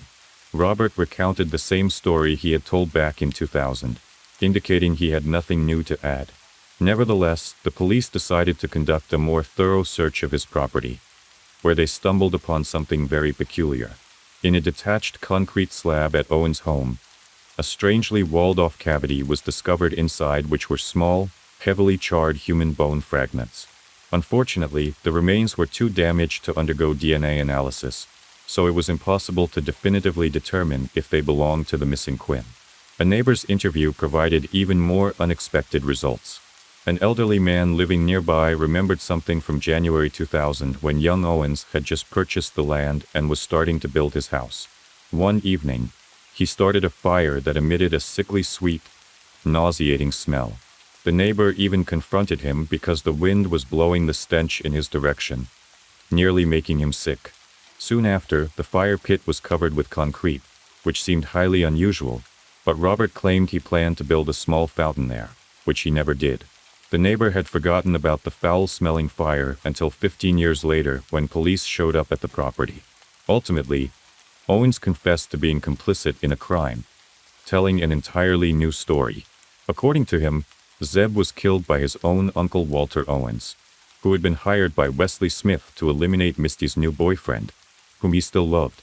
Robert claimed he was unaware at the time, and his uncle had asked him to lure the young man to a secluded spot when the three of them ended up in a wooded area on the road to Leicester. The uncle ordered them to stop the car and then to signal Quinn to do the same.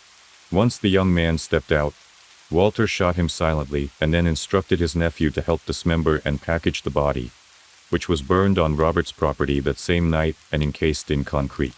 Interrogating Walter Owens was no longer possible as he had died several years before his nephew's horrific confession.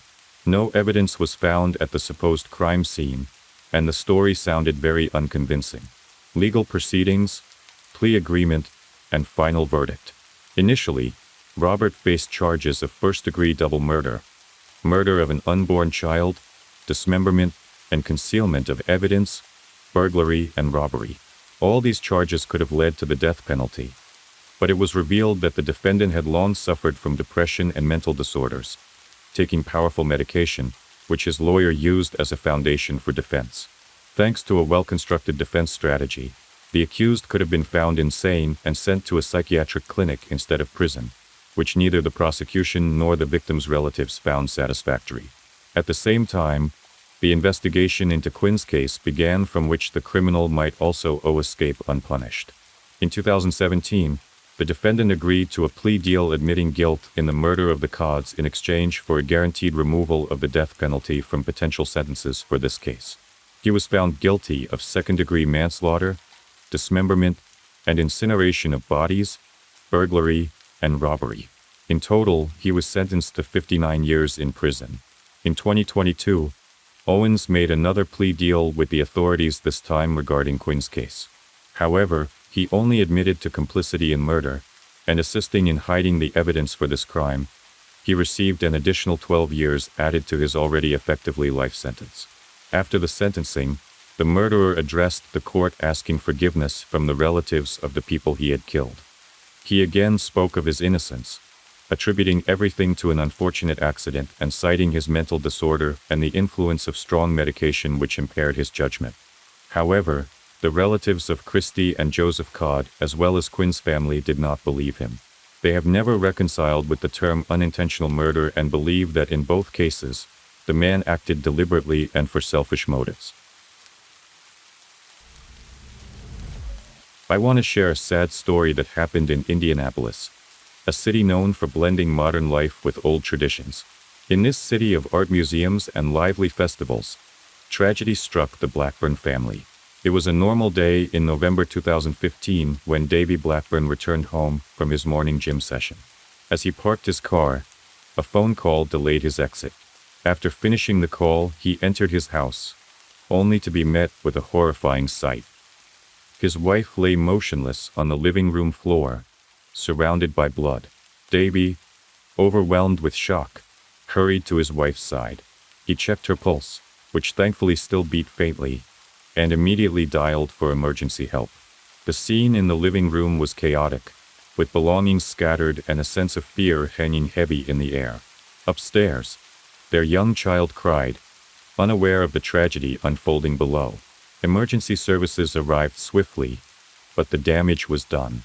Amanda Blackburn, just 28 years old, was rushed to the hospital, fighting for her life.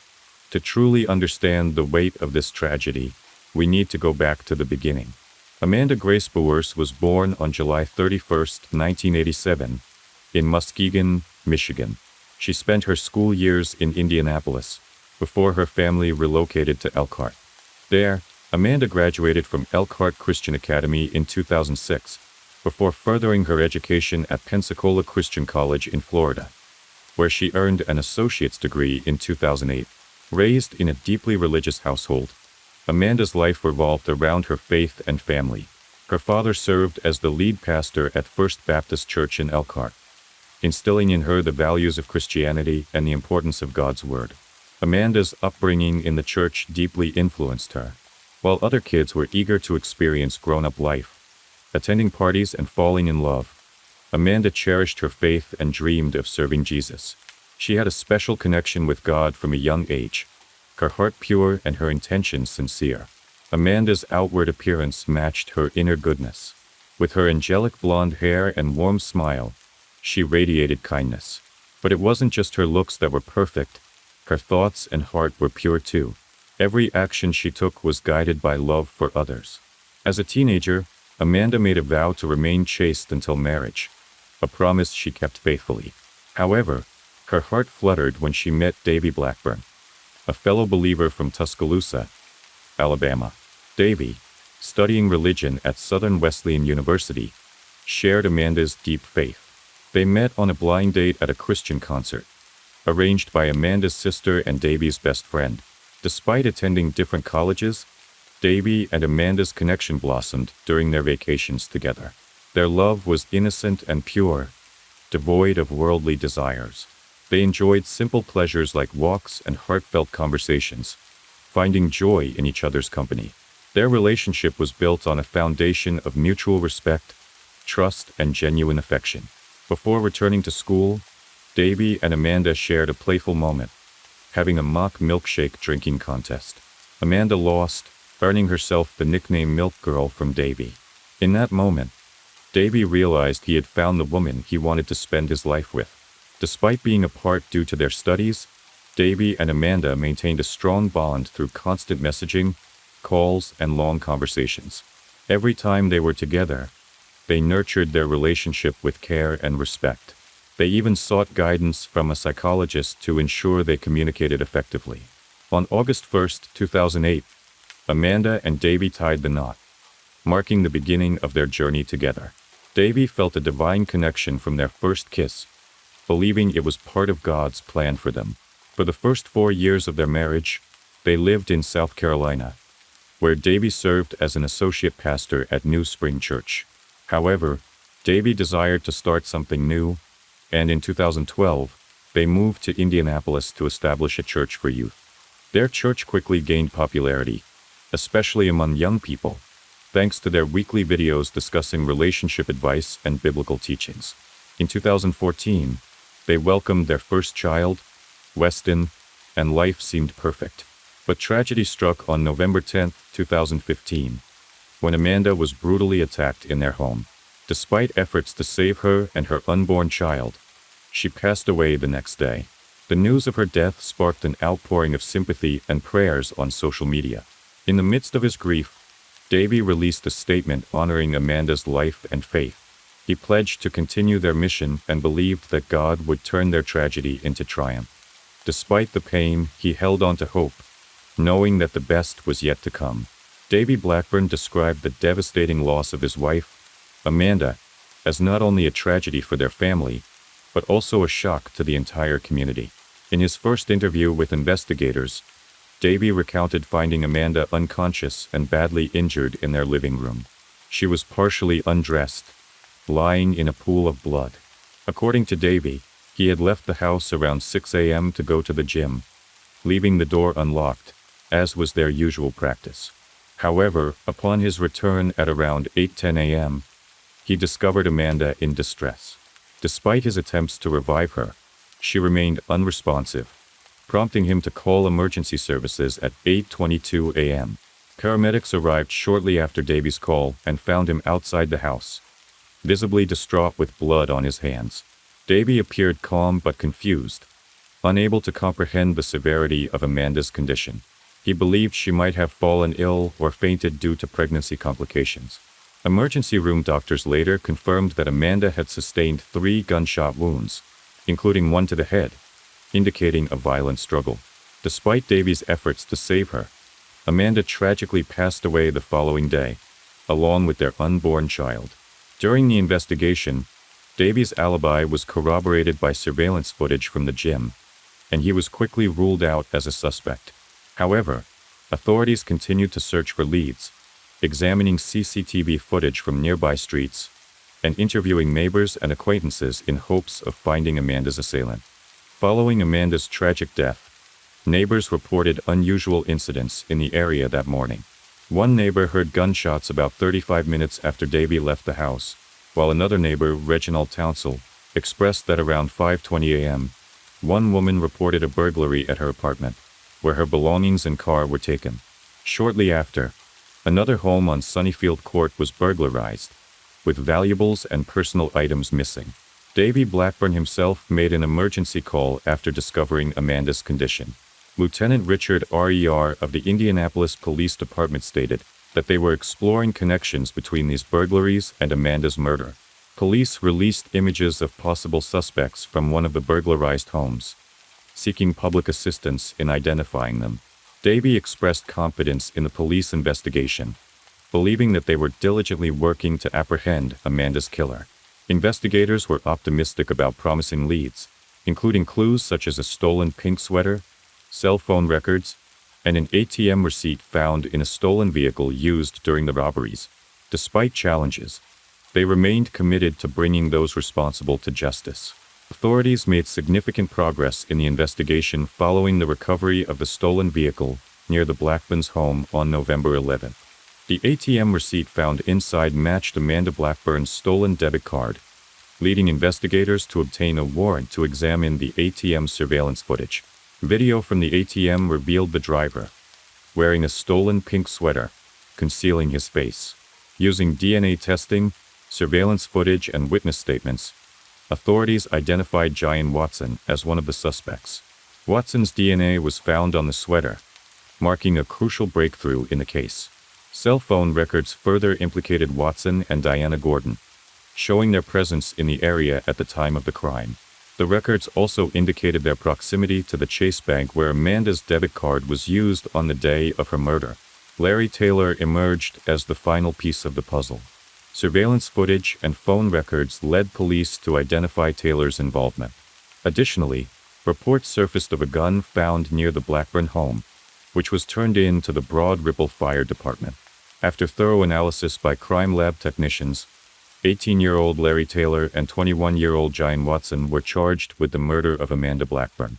The combined efforts of DNA analysis, surveillance footage examination, and witness cooperation culminated in the identification and arrest of the suspects, bringing some closure to the tragic case.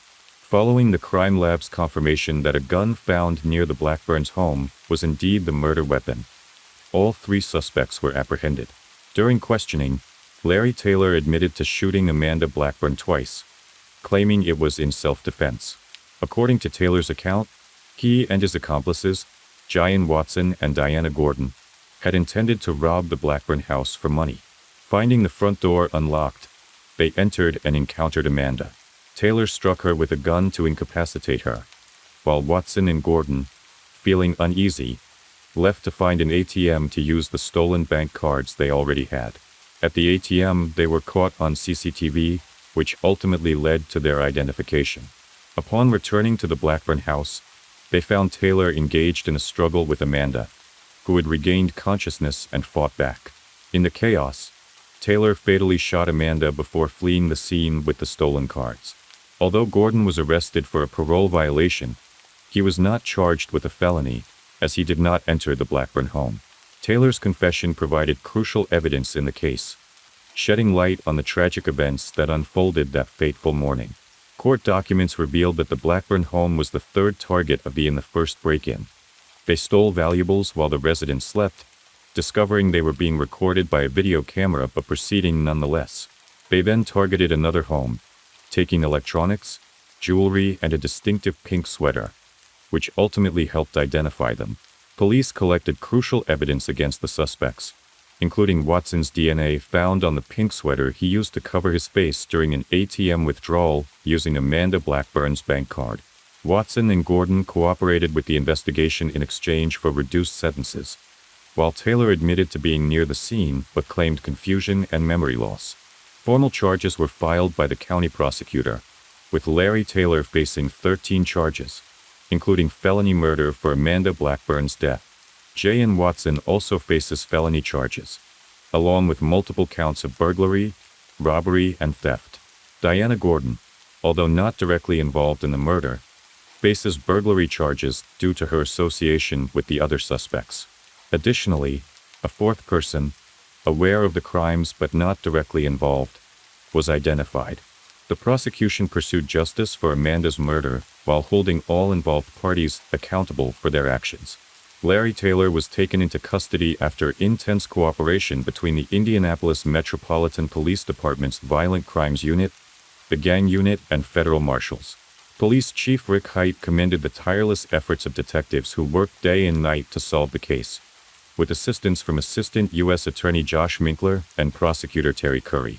Due to the victim's pregnancy, prosecutors considered additional charges related to the fetus, although there was insufficient evidence to support rape charges. Larry Taylor's first trial in December 2021 ended abruptly when it was discovered that a juror had shared case information with others, leading to a mistrial. The final trial took place in October 2022, with rigorous jury selection involving over 100 potential jurors filling out detailed questionnaires. Larry Joe Taylor was ultimately sentenced to 86 years in the Indiana State Correctional Institution for Amanda Blackburn's murder and related burglary charges. Diana Gordon and J.N. Watson agreed to plea agreements and testified against Taylor at trial, receiving sentences ranging from 20 to 35 years in prison. Currently, both Watson and Taylor are incarcerated in the Marion County Jail.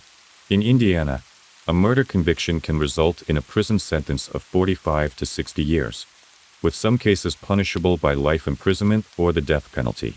Justice was served for Amanda Blackburn, though her tragic death remains a sobering reminder of the consequences of violent crime. The prosecutors sought to increase Larry Taylor's sentence by 20 years due to Amanda Blackburn's pregnancy at the time of her murder. Davy Blackburn, the church's pastor, expressed relief that his wife's killers had been apprehended, bringing a sense of closure and preventing further harm to others. Amanda's death deeply impacted thousands, including the state's chief executive, with over 2,000 people attending her funeral, including Governor Mike Pence. The church set up a donation page to help cover funeral and medical expenses, reflecting the community's support for the Blackburn family. Despite his grief, Davy chose to forgive Amanda's killers, emphasizing grace and hope amidst tragedy. His journey from grief-stricken husband to popular blogger and speaker garnered national and international attention, with coverage in various media outlets. Davy's newfound prominence, coupled with an insurance payout after Amanda's death, raised questions about his financial motives and whether he intentionally left the door unlocked on the day of the murder. In March 2016, Davy purchased a new home, signaling a fresh start. By July 2016, he appeared content in his new marriage, sharing photos of his home and expressing happiness in his blog posts. Davy's story is a testament to finding solace in faith and moving forward despite profound loss. His message of turning to Jesus for strength resonated with many, offering a beacon of hope in the face of tragedy.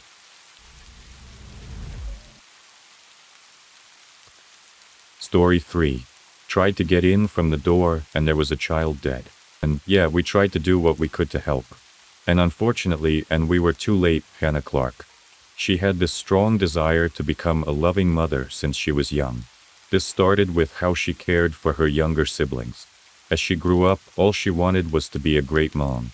She had so much energy and always had a big smile.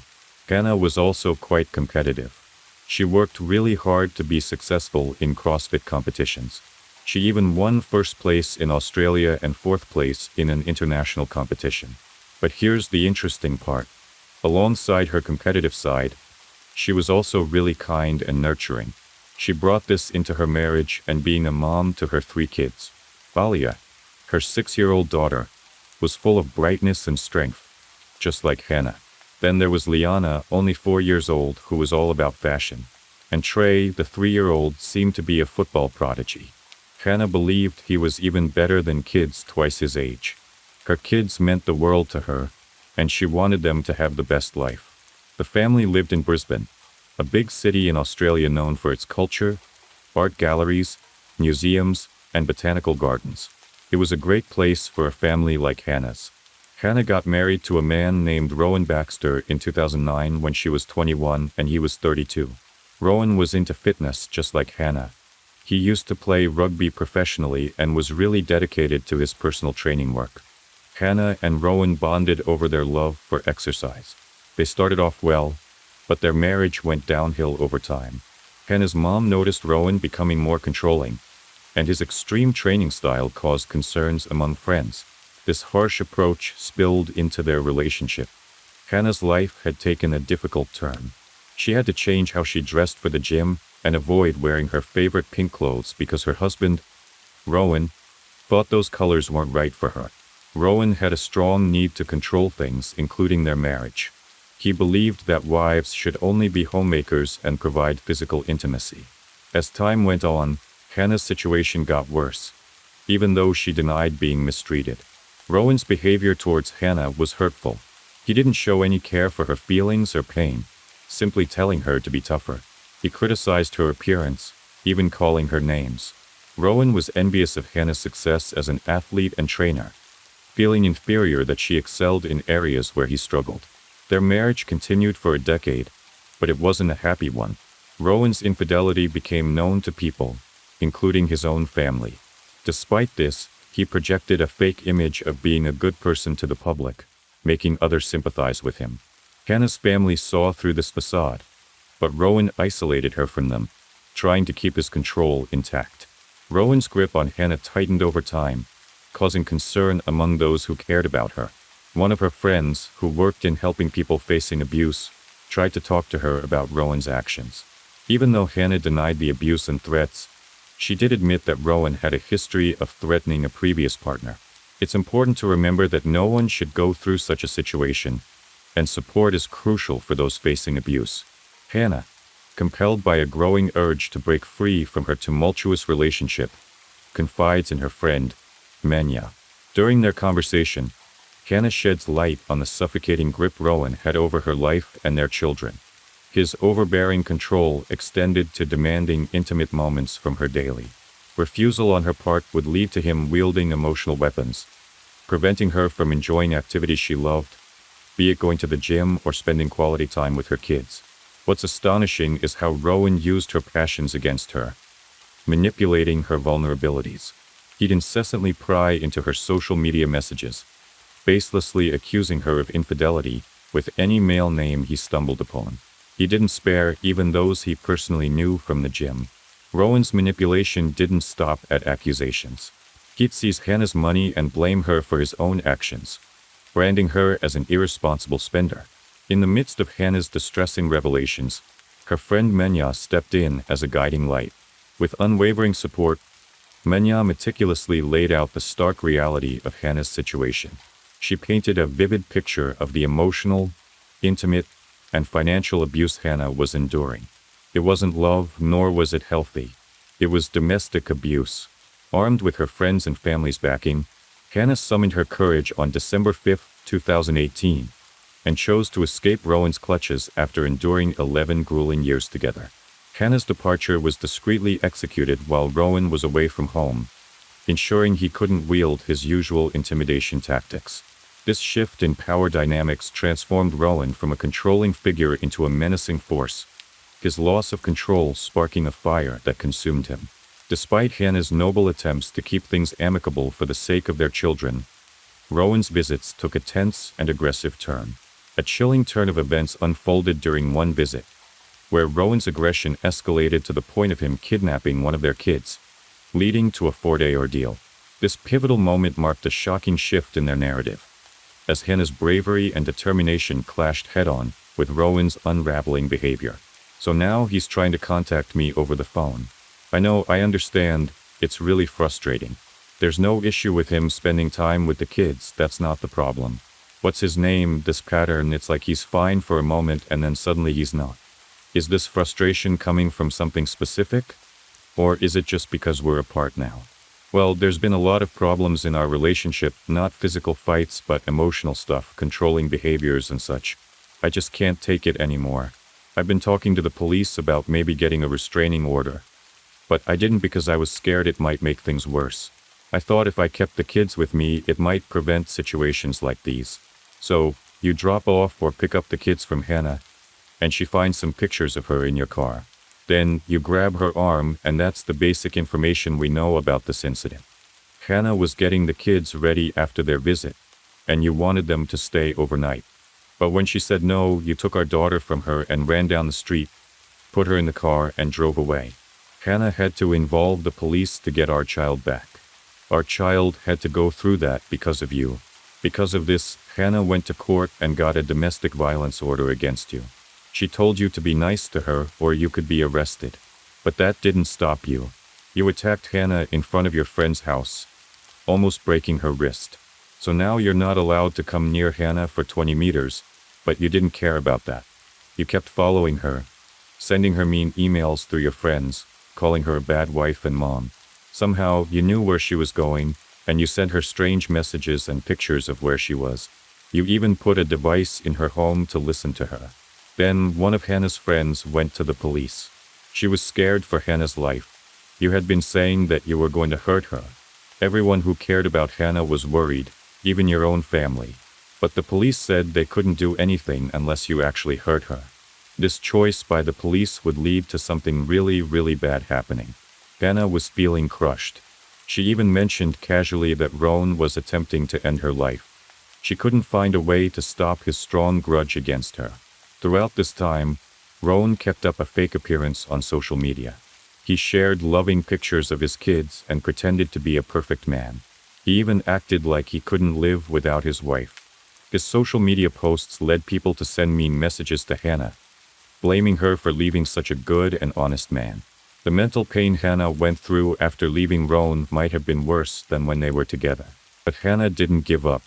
She was a tough woman and a devoted mom. She leaned on her family and friends, and their support meant a lot during those months. By the end of 2019, Hannah was feeling positive about the upcoming year. She told her sister-in-law that 2020 would be a great year. She was moving forward to a fresh life with her kids, a new life just for herself. On February 19, 2020, Hannah's hope was shattered again. She was putting her 3 kids in the car to take them to school. Suddenly, Roan appeared out of nowhere and got into the front seat. Hannah immediately told him to leave the car because he was breaking the court rules she had against him. It was then that she saw Roan was holding a knife and a container of gasoline. Worried about her children's safety, Hannah followed Roan's instructions to drive. While she drove, he poured the gasoline all over the inside of the car. The situation was getting out of control very fast. A mix of panic and intense feelings. It was hard to even imagine.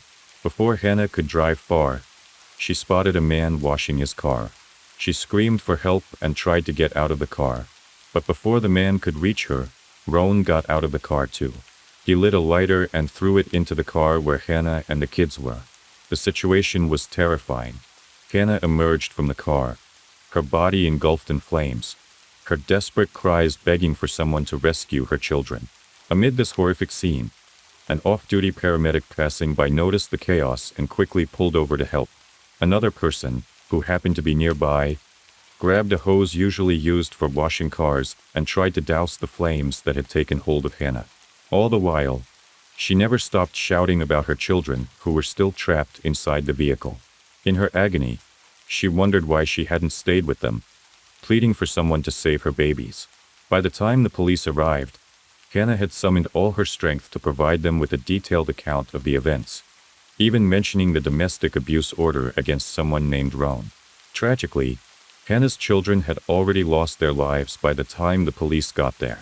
The car was completely consumed by fire, and it wasn't until later that anyone realized the children had been inside, secured in their seats. Hannah was on the ground screaming for help, and I rushed over to assist her.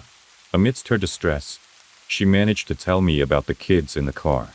The news hit me hard, and I moved to approach the car, but a sudden explosion forced me back.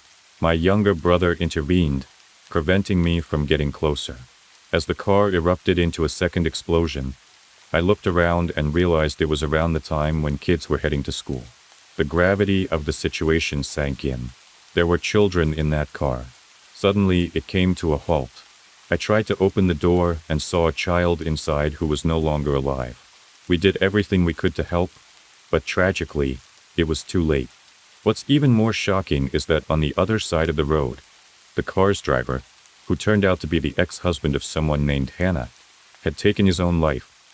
He jumped out of the car to escape the flames that had engulfed it, and evidence of this was visible through an object protruding from his chest.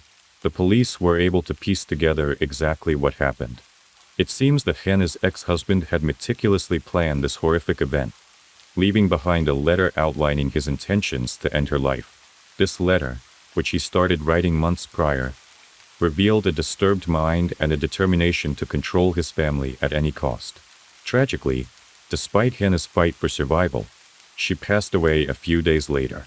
Her family held a public event to honor her memory and denounce the actions of her attacker.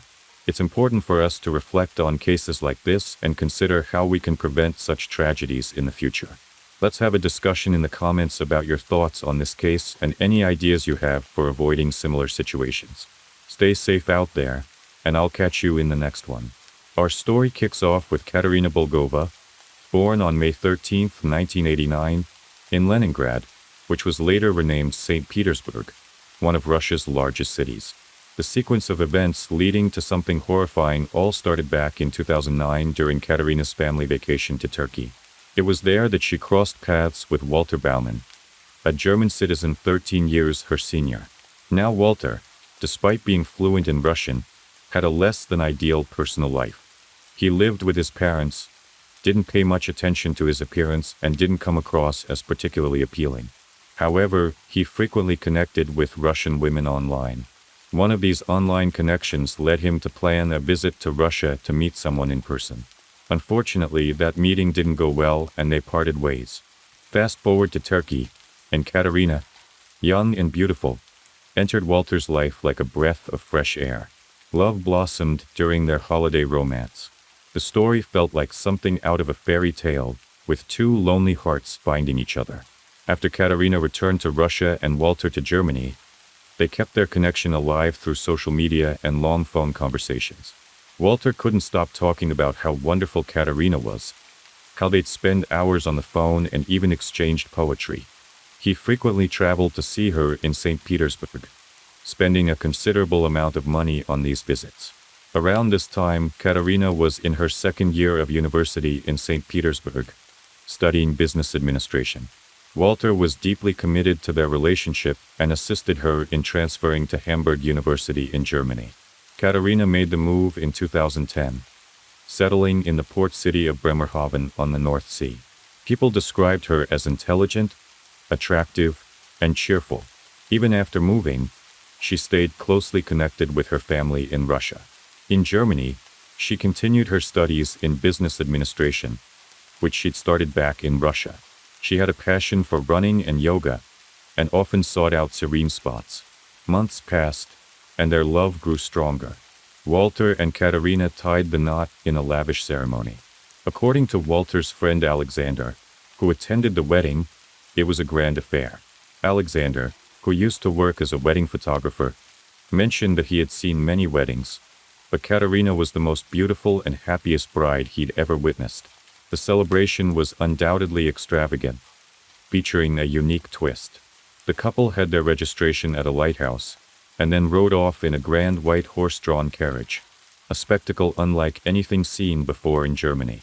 In the beginning, there weren't many guests at their wedding, which was a bit unusual. The wedding ended early, and Don noticed this. Their wedding photo captured a lovely moment. Walter looked like a supportive husband, and Katerina, his young wife, hugged him gently with a blissful smile. They seemed like a perfect match, like a fairy tale come true. However, instead of moving into a fancy castle, they moved into Walter's parents' home. This was when Katerina faced her first challenge in Germany. Living with Walter's parents wasn't easy. Walter's mother, Ludmilla Baumann, played a significant role in how their story unfolded. Ludmilla had spent the first 38 years of her life in Kazakhstan. She excelled in her studies and worked as a chemist, then an engineer, and later as a teacher. She got married young and had a son, Walter, who was her only child. When the Baumann family with German roots immigrated to Germany, Ludmilla continued her career at a marine institute, studying global warming and going on many expeditions even to the Arctic. Her migration story was celebrated and displayed at the immigration center in Bremerhaven, but Ludmilla struggled to accept that her son Walter was no longer a child but a grown man in his 30s. When he was away, she constantly called him, wanting to know where he was, when he'd be back, and who he was with. As her only child, Walter was her world. Katerina also faced prejudice from Ludmilla but tried her best to please her husband's mother. Ludmilla frequently interfered in her son's marriage, criticizing Katerina for not being a good homemaker.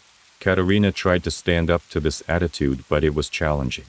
When she went out, she dressed conservatively to avoid criticism from her mother-in-law. Walter worked at the port, earning around €4,000 a month. He often worked weekends and holidays for extra pay. He wasn't a workaholic but was rather frugal, saving most of his earnings. In 2017, when Katerina became pregnant, Walter decided to use some of his savings to buy a house and move away from his parents. Finding the right house took a while because Walter wanted to spend as little money as possible. Katerina hoped the move would improve their relationship, but Ludmilla continued to be a frequent guest in their home, meddling in all aspects of her son's life. Around the same time, Katerina gave birth to their daughter, which put more strain on their relationship. Walter became stricter with her, not allowing her to learn to drive or to speak German to their daughter, insisting she only spoke Russian. Katerina couldn't understand why her husband's behavior was changing so drastically. He became more jealous and controlling, making it hard to predict his moods, even over small things. In the beginning, the relationship between the couple got really strained. Walter, who was physically stronger, started to harm his wife.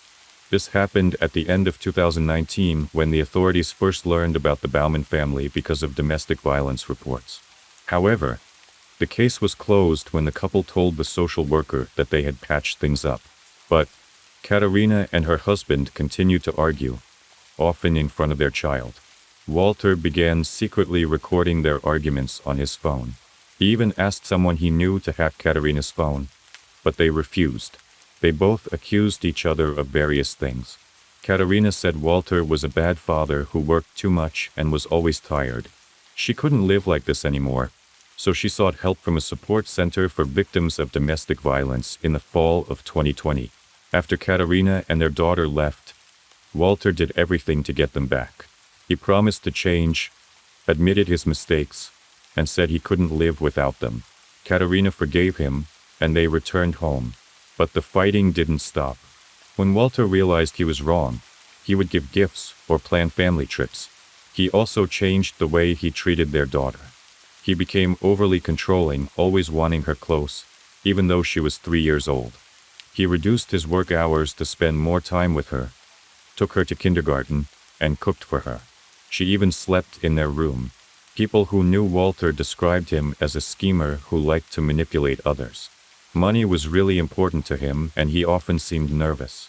As a mother, Katerina visited her family in Russia a few times, and Walter always went with her because he was afraid she might not come back with their daughter. Eventually, Katerina thought about divorce. As Walter's behavior became even more abusive, she also realized that her important documents had disappeared. Later, she found out that Walter had taken them to his mother's house. One day, after a heated argument, Katerina was kicked out of the house when Walter's mother was visiting. She went to the police and the situation was resolved. Another time, they had a big fight right before dropping their child off at kindergarten, and child support services got involved. They received support for 6 weeks, and a family crisis counselor watched over them. The counselor decided it wasn't safe for the child to stay with them. The only reason Katerina stayed with her husband was because of their daughter. She couldn't go back to Russia with her unless Walter agreed, and he didn't want their child to leave the country. In August 2021, a woman named Katarina faced a difficult situation. She had taken her daughter away from her home for the second time and sought help at a women's crisis center. She told them that her husband possessed a threat to her life. Social services wanted to place her 5-year-old daughter in an orphanage because the situation was considered very serious by the Department of Youth Affairs psychologist. Katarina initially agreed to let the Youth Affairs Service take care of her daughter temporarily. However, her husband Walter and his mother opposed this decision. As a result, both parents had to take care of the child for a few days. The little girl alternated between living with her father and staying in a women's shelter with her mother. There was a condition that their daughter should attend kindergarten to learn German during this time. After a few weeks, the family reunited. Some sources suggest that Katarina had trouble with her roommates at the women's shelter, and the kindergarten her daughter was supposed to attend was too far away. Consequently, she returned home. However, the couple had started the process of getting a divorce and they lived in separate rooms. Katarina's desire to return to Russia grew, and Walter didn't oppose it, but he insisted that their daughter stay with him in Germany. So, Katarina traveled to St. Petersburg in early 2022 alone. While in Russia, she went on a date with a man she had met online. He was from Omsk, a city in Siberia, and worked as a pilot. Katarina returned to Germany in mid-January 2022 and continued to communicate with the Russian pilot daily. They exchanged many loving messages. However, a few weeks after her return to Germany on February 4, 2022, the 32-year-old woman abruptly stopped contacting her family and her new lover. When she disappeared, she took only an empty suitcase and 13,000 euros from her husband's savings. She left behind her phone, keys, clothes, and most importantly, her 5-year-old daughter. Walter reported this version of events to the police on February 6, 2022. When Katarina's parents were unable to reach her for 2 days, they contacted the German police to request a welfare check. We found out about her disappearance in a strange way. I couldn't reach her by phone for a few days. Walter picked her up and said he hadn't seen her since February 5th. He also mentioned that she couldn't respond because she didn't have money in her account, explained Svetlana, Katarina's mother. The entire city mobilized to search for Katarina. People searched every inch, put up flyers, and considered every possible scenario. Surprisingly, Walter, Katarina's husband, seemed unconcerned about her disappearance. While concerned citizens plastered the city with flyers, he was busy renovating his house. The disappearance of Katarina and the actions of her husband immediately drew the attention of the police. They searched the Baumann families only 4 days after Katarina supposedly ran away. At that time, Walter had completed his renovations, including painting the guest room's floors and replacing a couch. He was also observed buying a significant quantity of cleaning supplies from a local store. The police had a real puzzle on their hands. The security cameras in the house where the incident occurred mysteriously lost their recordings. For 3 long hours, officers combed through the house, hoping to might shed light on what had happened. They even brought in a trained dog to help, but it didn't provide any useful signals. Initial tests by forensic experts turned up nothing in the house or the garage, except for a surprising discovery in a cluttered car, a knife, and an electric device that could potentially be significant evidence. Oddly, Walter, the person at the center of this case, didn't seem particularly concerned about his missing wife. Instead, he seemed more interested in the custody of their 5-year-old daughter, if his wife didn't return. The search for Katarina continued day after day, but there was no sign of her. It was as if she had simply vanished into thin air. This raised suspicions as it's highly unusual for a young mother to disappear, leaving behind her important documents and phone, especially in a foreign country. Walter's behavior also raised eyebrows, particularly his claim that Katarina had with an empty suitcase. This story deeply worried people not only in the city but far beyond. Even individuals who had never met Katarina organized a search effort, determined to find answers. "We'll keep looking until we uncover the truth," declared one of the organizers.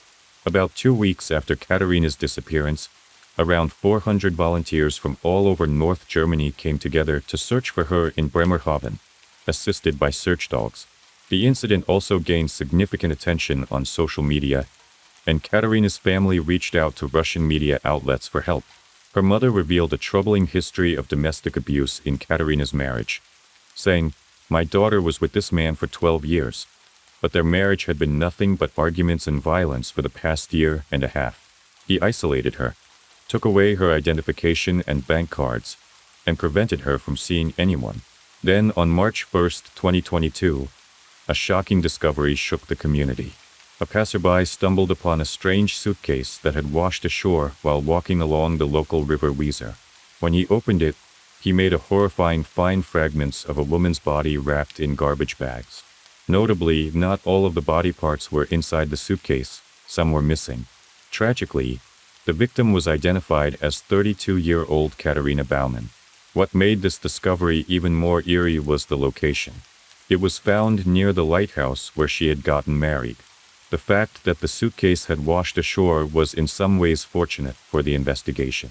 Experts believed it could have drifted into the North Sea, leaving Katerina's fate forever unknown. With this gruesome discovery, any hope of a happy resolution to Katerina's mysterious disappearance was shattered. Now her loved ones could only say their final goodbyes. The local residents came together to create a small, heartfelt memorial. People who cared about what had happened left flowers, lit candles, and even wrote heartfelt letters. In the midst of this unfolding tragedy, Walter Baumann was arrested as the primary and sole suspect in this perplexing case. Upon discovering the body, the family home underwent a second search, this time with experts spending several days investigating. The police stumbled upon a bottle containing a potent sedative that was also found in Katerina's bloodstream. They also uncovered single-use gloves, foil, adhesive tapes, a substantial amount of garbage bags, and various cleaning agents. Additionally, they came across canisters filled with acetic acid, solvents, bleach, keys to a suitcase, and the pink scarf that Katerina had in her last selfie, which was wrapped around her neck. Investigators noticed the conspicuous absence of Katerina's personal belongings. Most of her clothing had been discarded, and her wedding photo, a cherished memory, was hidden behind a piano. Furthermore, the police located the white jacket Katerina wore in her final selfie in a trash container at Ludmila Baumann-Walter's workplace, the mother of the man taken into custody.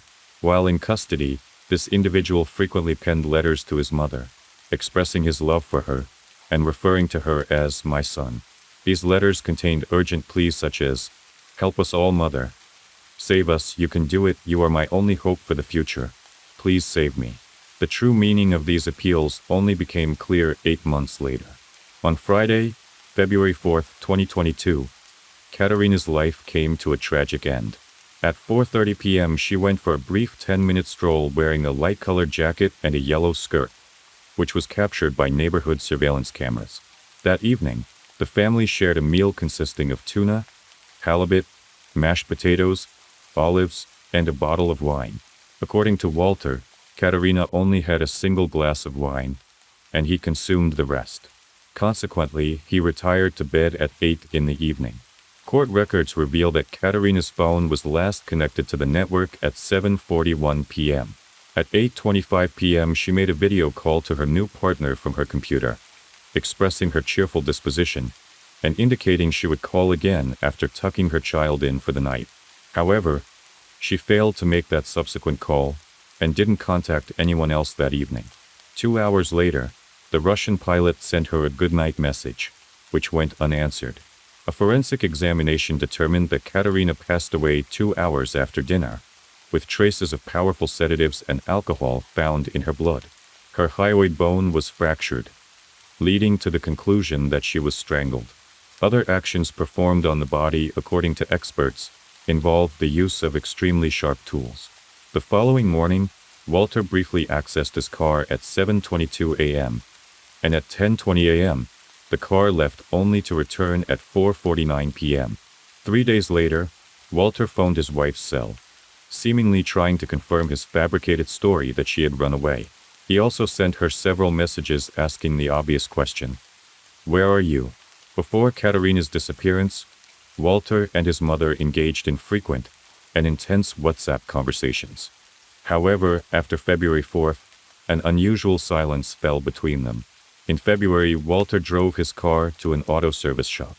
He asked an employee to thoroughly clean the car's interior from top to bottom. Then, in August 2022, a trial began. The prosecutor claimed that Walter put sedative drugs into his wife's drink. When she fell asleep, he strangled her. Walter had a plan for what to do with her body beforehand.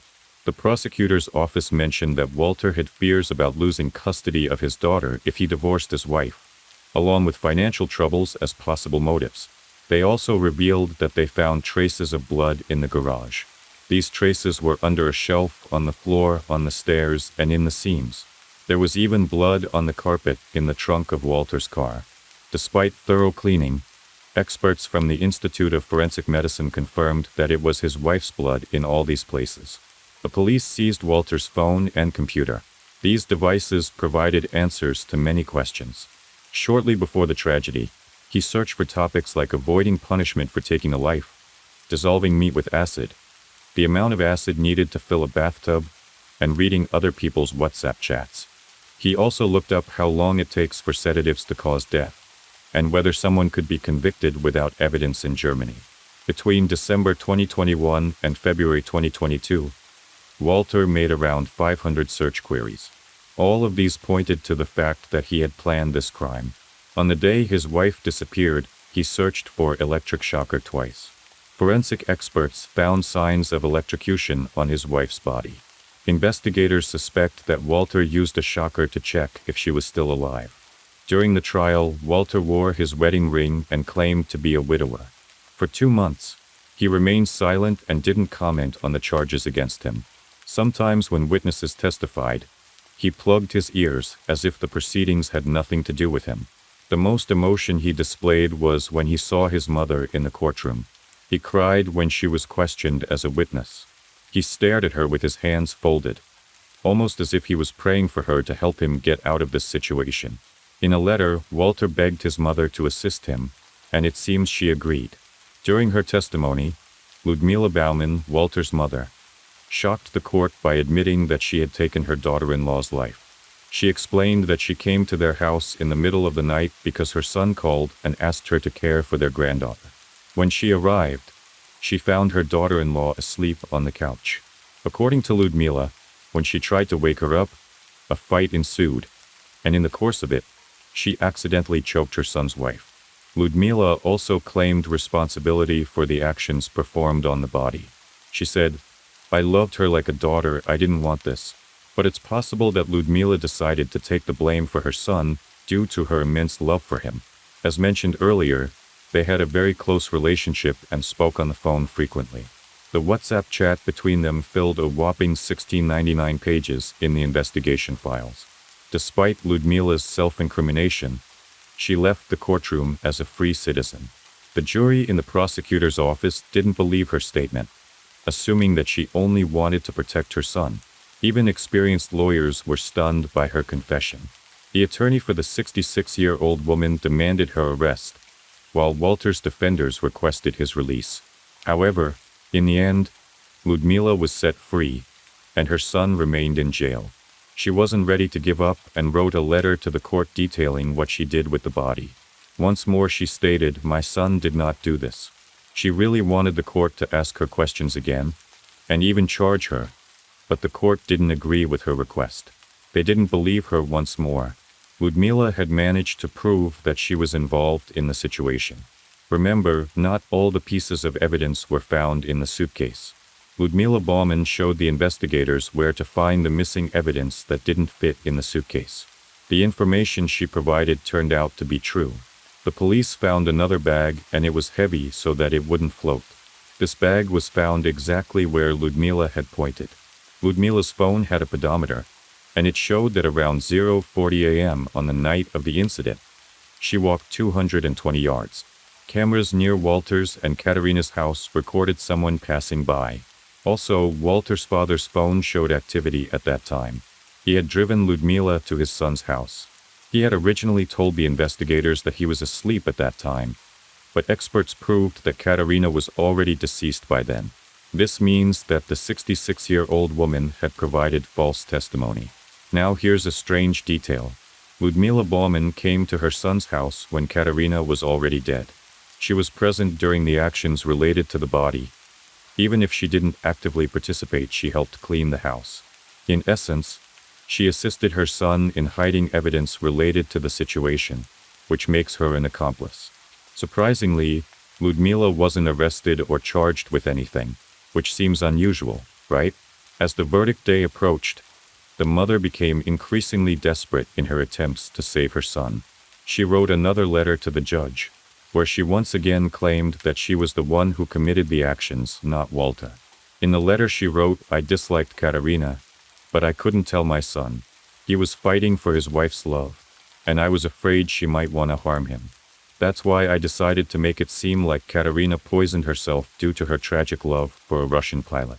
I wrote a farewell letter in Katerina's name and planned to place it next to her. I added various drugs to her juice and gave it to my son without telling him what it was. I asked him to give it to his wife during dinner." Ludmila mentioned that she came to her son's house to leave the farewell note in Katerina's name. But Katerina woke up and Ludmila had to strangle her. However, the court didn't believe her confession because all the evidence pointed to her son. Walter remained silent throughout the entire process and didn't speak even during one of the final hearings. In his statement, he wrote about his life in Kazakhstan and his love. He mentioned that he always cared for Katerina, his wife, and their daughter. However, their relationship was strained due to Katerina's emotional and psychological issues. He briefly talked about a fateful night when his mother took Katerina's life and moved her to the garage. He blamed his mother for this terrible act, feeling betrayed and wrongly imprisoned. He also mentioned his concern for their daughter, who had lost her mother and should not lose her father as well. What's even more chilling is that their 5-year-old daughter witnessed this horrifying event. Currently, the Russian grandmother is not allowed to communicate with her granddaughter, who is believed to be with a German foster family. Walter and his daughter were at home when this tragic incident occurred, leaving a deep psychological impact on the little girl. She often talks about what she saw, causing her grandmother Svetlana to worry. The child is now in a facility for traumatized children, and her identity has been changed to shield her from her family's story. Svetlana is trying to gain custody of her granddaughter, but German authorities are not permitting even phone contact. On May 23, 2023, Walter Baumann was sentenced to life in prison. According to German law, he could be eligible for parole after 15 years. Katerina's ashes were laid to rest in her hometown of St. Petersburg.